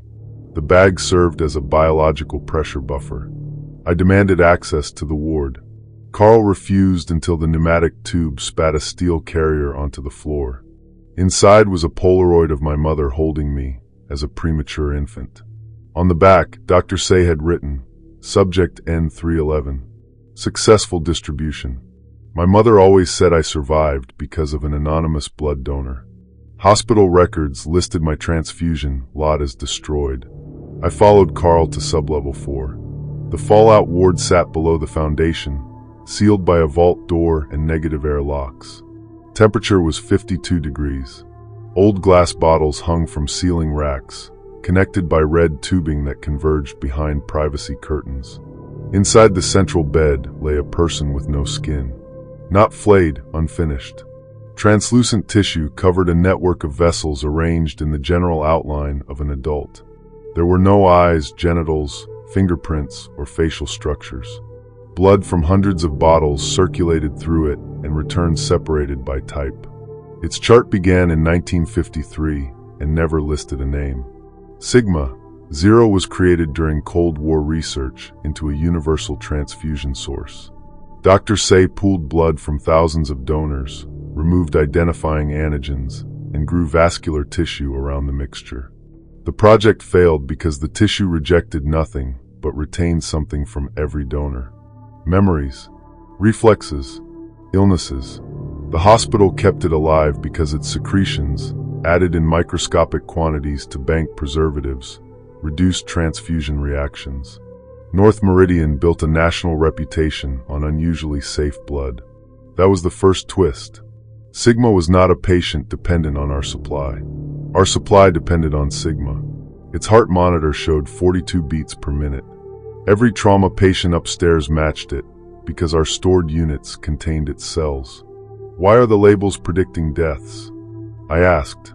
Carl looked at me as if the answer embarrassed him. It knows when blood returns. He explained the contingency. During rapid barometric drops, Sigma attempted to retrieve distributed cells. Regular expired transfusions distracted it with donor residue until pressure normalized. The blizzard had dropped faster than any recorded storm. The bag due tomorrow belonged to a donor named Marcus Bell. He was an anesthesiologist upstairs treating pile-up victims. Sigma knew his death date because part of him had never left the hospital. That was the second twist. Donation had not transferred blood one way. It created a permanent circulatory link. I found my identifier in Say's ledger. As a premature infant, I received the first experimental dose of Sigma secretion. My survival proved its cells could colonize a patient. Hundreds of infants received the same treatment before the program expanded through ordinary transfusions. An estimated 38% of Minneapolis carried the universal patient inside them. The monitor accelerated to 50. Upstairs, trauma patients sat upright simultaneously and pulled at their IVs. Blood moved backward through the tubing into hanging bags. Across the city, emergency calls reported nosebleeds flowing upward and healed wounds reopening. Sigma was recalling itself. Carl connected an expired unit to the central line. The translucent body absorbed it in 3 seconds. Marcus Bell's date changed from tomorrow to that moment. The anesthesiologist collapsed upstairs. "You killed him." I gave us 6 minutes. The false explanation broke. Expired units did not distract Sigma. The protocol sacrificed one linked donor at a time, allowing the organism to complete a small retrieval instead of a citywide one. Administrators had used it during storms for decades and coded the deaths as cardiac events. My mother had not died of a heart attack during the 1991 blizzard. Her identifier appeared in a contingency log. Carl loaded another unit. I struck him with the steel carrier and clamped the central line. Sigma's monitor jumped to 90. Every blood refrigerator upstairs unlocked. Lab assistant Tasha called through the intercom. Bags were sliding off shelves and entering tube 4B by themselves. She had barricaded the tube station, but the carriers were striking from inside. I examined Sigma's circuit. Its pooled blood passed through a centrifugal separator, oxygenator, heater, and 4 antigen columns. The organism was warm only because the system returned its own metabolic heat. If I cooled it below 39 degrees, cellular signaling would slow. The hospital's cryogenic plasma freezer could reach -30, but plumbing it into the circuit would rupture the tissue and contaminate every connected person with whatever Sigma contained. Carl regained consciousness and warned that destroying it could make all colonized blood mutually interactive. Recipients might receive one another's immune responses, pain, even impulses. Or they might finally be free. There is no free. There is connected or dead. Above us, synchronized alarms merged into one continuous tone. I called Tasha and dictated a massive transfusion substitute. Saline, tranexamic acid, fibrinogen concentrate, cell salvage. It would buy surgeons minutes without banked blood. Then I rerouted the plasma freezer through Sigma's heat exchanger. Carl opened the central line. Blood snapped from the hanging bottles towards Sigma. The body gained features as it filled. Not one face, but thousands attempting to occupy the same tissue. My mother's eyes appeared above Marcus Bell's mouth. An infant's fist grew from the chest and withdrew. I dropped the temperature. Frost raced through the tubing. Across the city, people screamed as cold entered their veins. Sigma tore free of the bed. It moved by redistributing blood, emptying one limb and filling another. It reached Carl and pressed its unfinished face to his. His body whitened as every red cell left through unbroken skin. His features appeared briefly on Sigma, terrified by what his protocol had served. The temperature reached 41 degrees. My heart slowed. Old transfusion scars burned across my abdomen. Through Sigma, I felt thousands of connected people. A woman giving birth, a child hiding under blankets, surgeons with their hands inside open bodies, commuters trapped in snow. The organism was not recalling us out of hunger. It was afraid. Dr. Say had built it from donated blood, but never gave it a body capable of living alone. Every barometric shift changed pressure across its vast distributed circulation. The contingency deaths taught it that survival required pulling people back. I could kill it or teach it to release. I opened my own radial artery with a scalpel and connected the line to its antigen column. Instead of feeding blood in, I reversed the pump. Sigma's pooled blood entered me. Memories struck like collisions. Mothers, soldiers, addicts, children, donors who lied on forms, recipients who never knew their names. I held the manual purge while Tasha flooded the circuit with saline from upstairs. Color drained from Sigma into the waste tanks. Its many faces settled into none. At 39 degrees, the universal patient's heart stopped. So did mine. Tasha revived me after 6 minutes. The pile-up patients survived with emergency substitutes and locally salvaged blood. North Meridian evacuated when contaminated tubing burst through 3 floors. Federal agents seized the research ward and every Sigma record. The hospital announced a pharmaceutical fraud investigation. It never disclosed how many people carried the cells. Within a month, standard ABO testing stopped working in Minneapolis. Blood types had not vanished, but reactions changed depending on proximity. Two strangers sitting beside each other could become compatible for hours. Married couples sometimes rejected each other. Children matched people they trusted rather than biological relatives. Physicians called it acquired antigen instability. We knew better.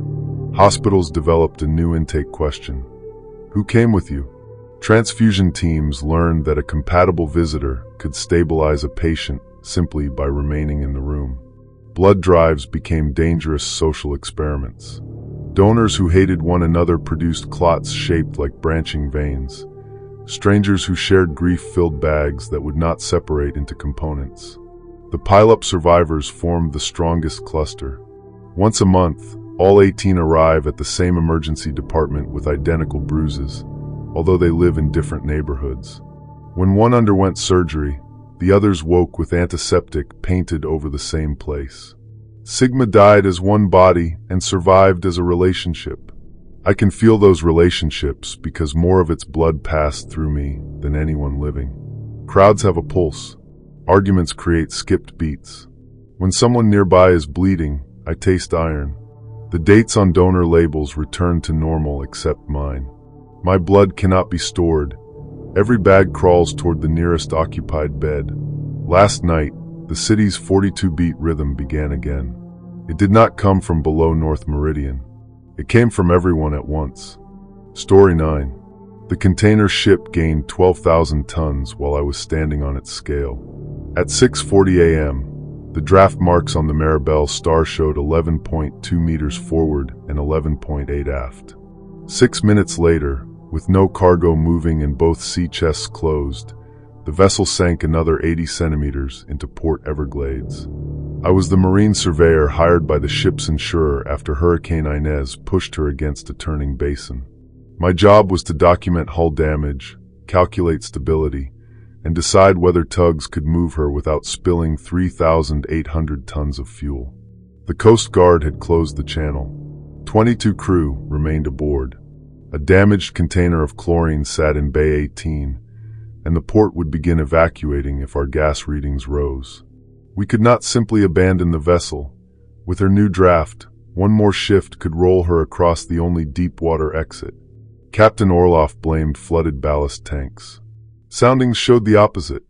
Tank 3 port had lost 420 tons of water. "Your lightship file is wrong," he said. I had certified that file myself 4 years earlier. We checked cargo manifests against electronic load cells. Every listed container matched within tolerance, yet the ship's displacement exceeded declared weight by 12,046 tons. The stability computer inserted a new horizontal space between Deck 7 and 8 to reconcile the numbers. Deck 7A. Undeclared. The Marabelle star had no Deck 7A. Chief Engineer Baco led me to a service stair. Between the painted numerals 7 and 8 was a landing coated in fresh salt. A watertight door occupied a bulkhead where plans showed solid steel. Its brass plate read claims. Behind it stretched a cargo deck farther than the ship was long. Containers stood in rows under dripping lights, all bearing names of vessels, dates, and insurance case numbers. I recognized cases from my own firm. Electronics lost overboard in the Pacific, cars destroyed in a terminal fire, pharmaceuticals declared spoiled after refrigeration failure. Every item was physically present. The nearest container held 6 yachts I had inspected after they supposedly sank off Key Largo. Their hulls were dry. Each carried the blue total loss sticker I had signed. The deck was not hiding smuggled cargo. It was storing property that insurers and owners had agreed no longer existed. I photographed the rows. My camera saved blank images. On paper, my pencil marks faded unless I wrote an active claim number beside them. Baco said the crew had heard cargo shifting behind the bulkhead for months. Orloff forbade investigation because the space disappeared during port inspections. Then we found a refrigerated container marked Meridian Dawn/persons not manifested/2018. My younger brother Tomas had been a deck cadet on the Meridian Dawn when it burned near Bermuda. The company listed 21 crew rescued and 1, Tomas, presumed overboard. His body was never found. His death drove me into casualty surveying because I wanted facts to matter at sea. Inside the container, frost covered 12 human shapes. One wore Tomas's academy ring. He opened his eyes when I touched the glass. That was the impossible discovery. The first twist followed on the container door. Its weight label read not in kilograms but dollars. $12,046,000. The exact reserve my firm had paid across claims stored nearest the entrance. The deck converted denied reality into physical weight based on financial value.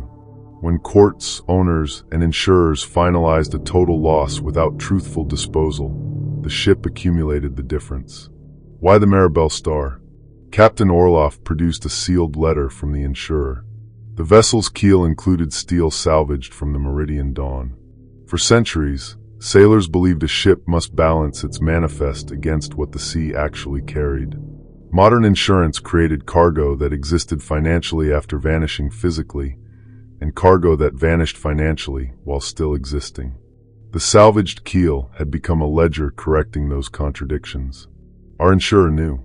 Every 4 years, it selected one aging vessel as a settlement hull, added disputed salvage steel, loaded accumulated claims into the impossible space, then scuttled the ship beyond the continental shelf. The Mirabelle Star was scheduled to sink during Inez. Her crew was never meant to remain aboard. The hurricane grounded her too close to port. That was the second twist. The casualty I was hired to assess had been engineered.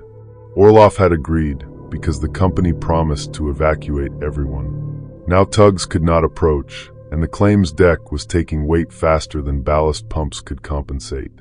Worldwide storm losses were being finalized by the hour. At 7:22, another row of containers appeared. The vessel settled 40 centimeters.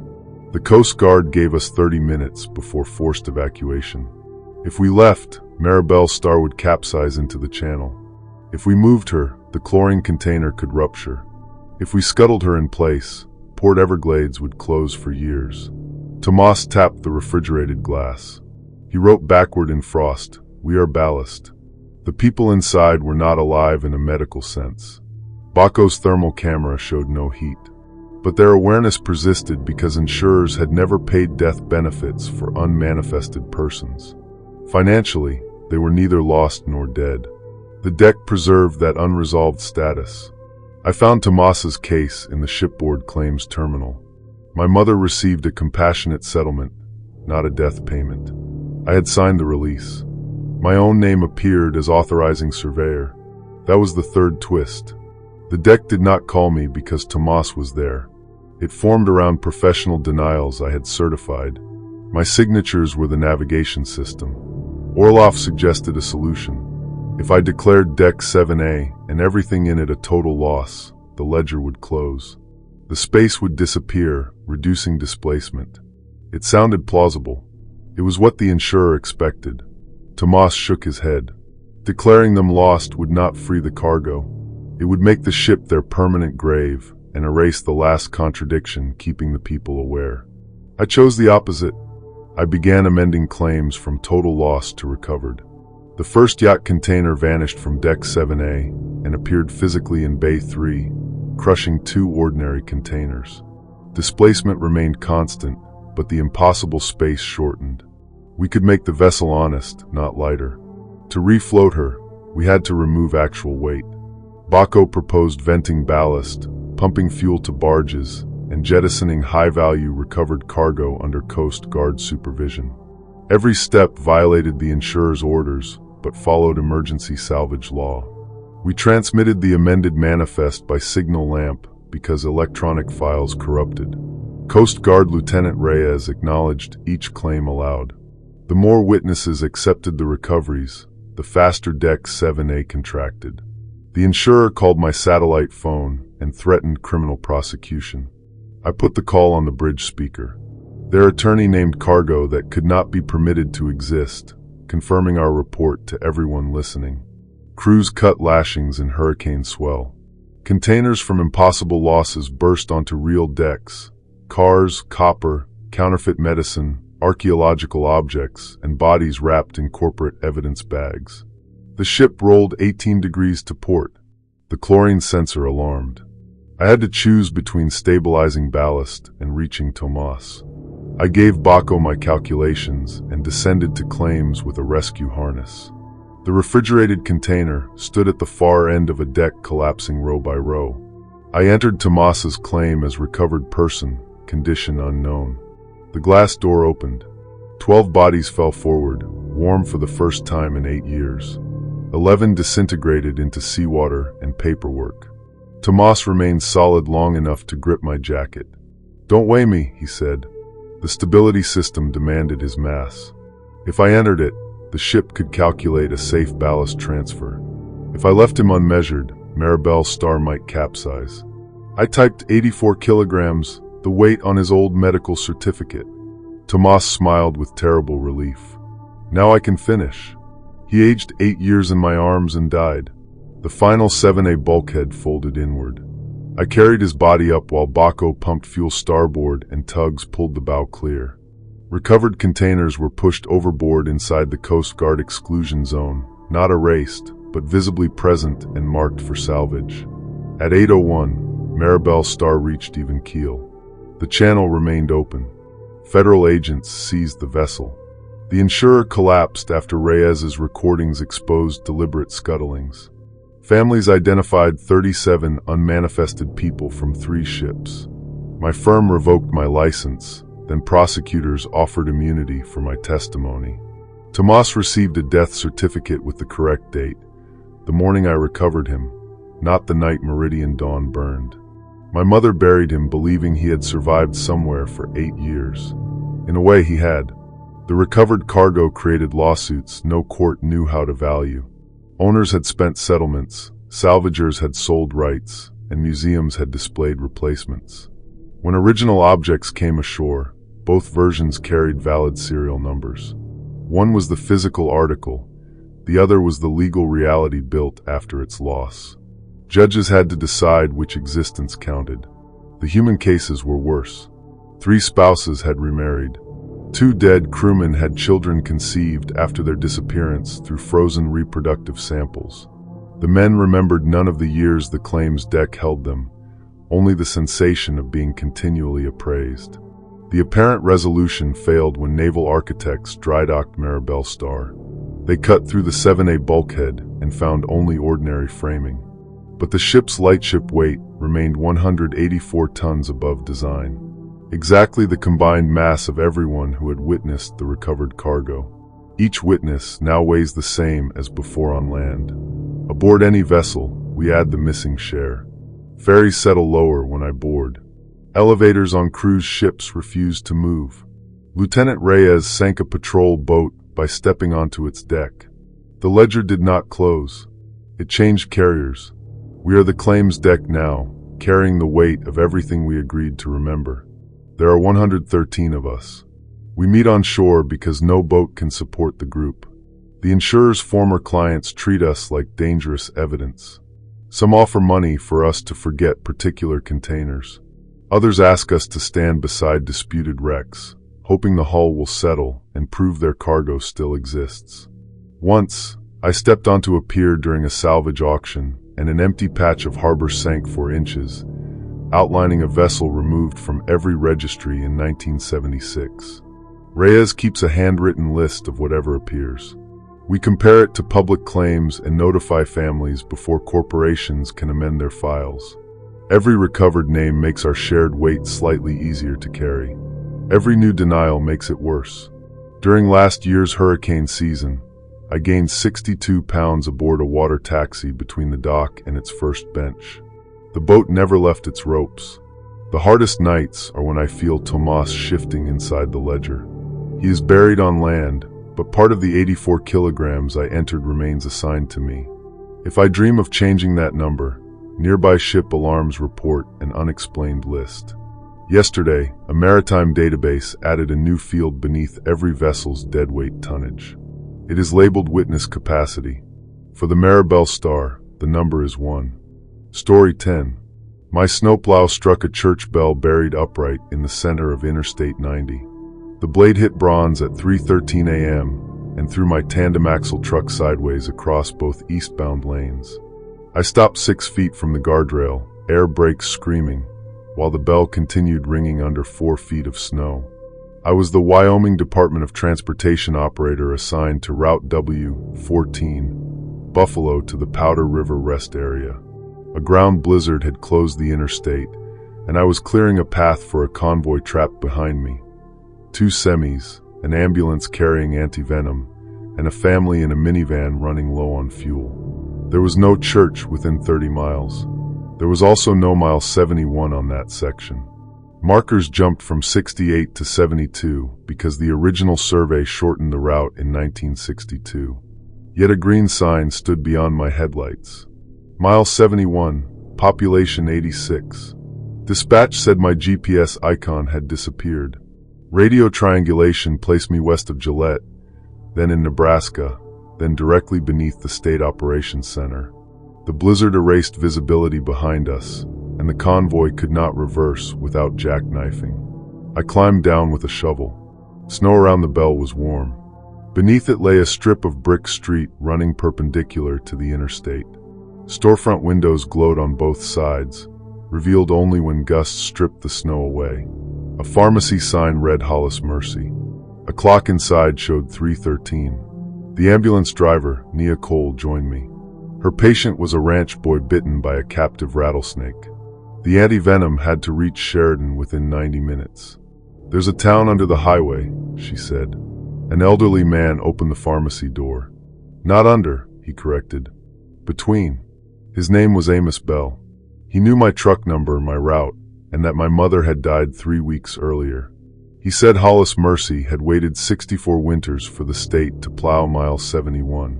My route manual contained no town by that name. The paper mile log did. Between 70.9 and 71.1, faint type listed municipal connector, do not service. The rule had been carried forward through 5 editions without explanation. Amos offered fuel, shelter, and a shortcut to Sheridan if I cleared their main street. It looked rational enough, an abandoned settlement exposed by drifting snow, forgotten after a highway realignment. We could radio from higher ground. Then Nia checked the pharmacy shelves. Every medicine carried a current expiration date. The pharmacist handed her the exact anti-venom lot used in her ambulance. The vial number matched, but his bottle was full while hers remained sealed in its case. We returned to the convoy. All 4 vehicles now had 2 sets of tire tracks leading into town, though none had moved. I ordered everyone to remain inside while I examined the buried bell. Its inscription read cast from the vehicles that did not arrive. Beneath that were 86 names. My mother's was last. She had worked state dispatch for 32 years.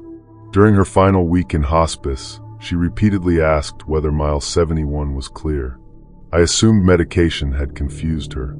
I called our duty supervisor, Dale Mercer, using the plow's satellite unit. He told me to raise the blade, ignore all structures, and drive east without reading any names aloud. He knew exactly where I was. In 1962, Hollis Mercy's coal seam caught fire beneath the town. Residents evacuated during a blizzard, but the new interstate map omitted the temporary access road. Dispatchers refused calls because no recognized mile marker matched their location. 86 people waited while plows passed on the graded highway 50 yards away. By morning, carbon monoxide had filled the idling convoy. The state removed mile 71 from the survey to conceal the error. Buildings were demolished and the route straightened. Hollis Mercy became 2 missing tenths of a mile. That was the first twist. The town had not returned from the past. It existed inside distance the state deleted. Every winter closure added stranded miles to it. Detours not driven, exits missed, destinations people failed to reach.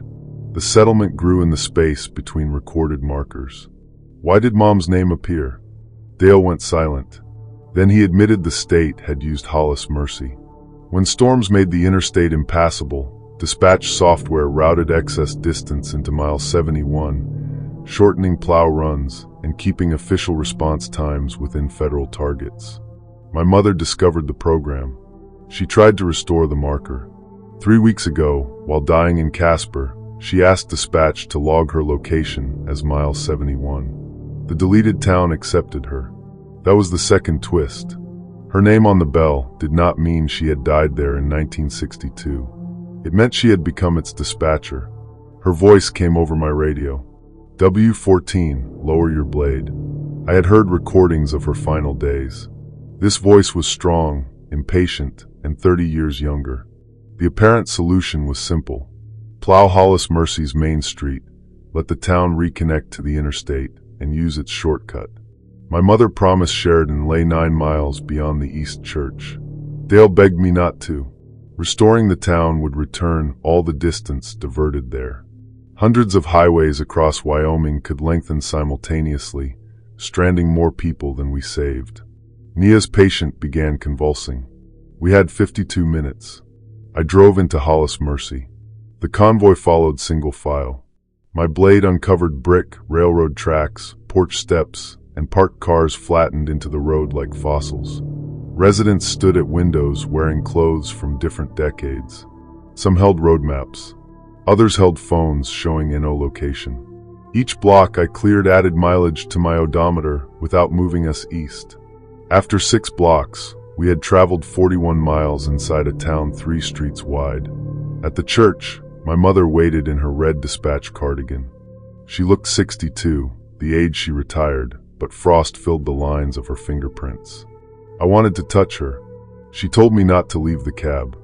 I didn't call you here to keep me, she said. I called because the town is full. Hollis Mercy had accumulated 1,904 miles of failed journeys. It could hold no more. The next diverted route would rupture it, releasing every road at once without destinations. Drivers might travel years between adjacent exits. To empty it safely, someone had to assign each lost mile to a recognized route. My plow's GPS and state authority could do that, but every mile restored would come from somewhere. Distance can't come from nowhere, Mom said. The third twist was the cost. Reconnecting Hollis Mercy required shortening other routes. Towns would move closer. Borders would shift. Properties, emergency districts, and lives would change. Dale ordered me to stop. State police vehicles appeared behind the convoy, though the blizzard had closed the road. Their light bars flashed without reflecting on the snow. They were not officers. They were enforcement routes generated by the software, trying to return us to an unresolved status. I lowered the blade and accelerated. The church bell rolled ahead of me beneath the snow, ringing with every lost vehicle. The false police cars struck the brick street and stretched into long streaks of headlights. Hollis Mercy's residents came outside, each carrying a sign with a destination. I entered those destinations into my route console one by one. Cheyenne, Laramie, a ranch outside KC, a hospital demolished in 1988, homes renumbered, roads renamed, families gone. The console rejected obsolete addresses. My mother climbed onto the plow's side step and fed me current coordinates from memory. She had spent her final weeks matching the dead to places that still existed. The ambulance's tires began sinking into unassigned distance. Nia drove against my rear bumper while I pushed. The semis chained together behind her. Our convoy became one articulated machine, diesel engines pulling through a road that lengthened under every wheel. At the East Church, the state route ended at a wall of compacted snow containing headlights, road signs, and frozen GPS arrows. I raised the wing plow and cut upward. The wall opened into morning. All 1,904 miles released through my odometer. Numbers spun too fast to read. Around Wyoming, highways contracted. We emerged 9 physical miles from Sheridan as Mom promised, but the trip meter showed 2,117. Nia reached the hospital with 14 minutes left. The boy survived. Behind us, Hollis Mercy became a real exit. State investigators seized my truck and blamed the mileage anomaly on corrupted firmware. They could not explain the brick lodged in its chains or the 86 names cast inside the bell. Dale resigned after reporters obtained the 1962 call logs. The department restored mile 71 and placed a memorial there. That seemed just. The consequences were not. The first change killed a surveyor. He drove toward a bridge his odometer placed 2 miles ahead and reached it in 200 yards. After that, the state installed signs showing distance ranges instead of numbers. Delivery companies abandoned guaranteed times. School districts redrew their boundaries weekly, though no school bus ever entered Hollis Mercy. The town accepts only travelers carrying an unfinished destination. Families began arguing over memories of trips that now took different lengths. My sister remembers our childhood home 6 hours from Yellowstone. I remember 4. Both of us can produce fuel receipts. The extra distance appears in her knees as an old driving ache, and in my truck service record as 11,000 miles no engine part experienced. Casper moved 11 miles closer to Cheyenne.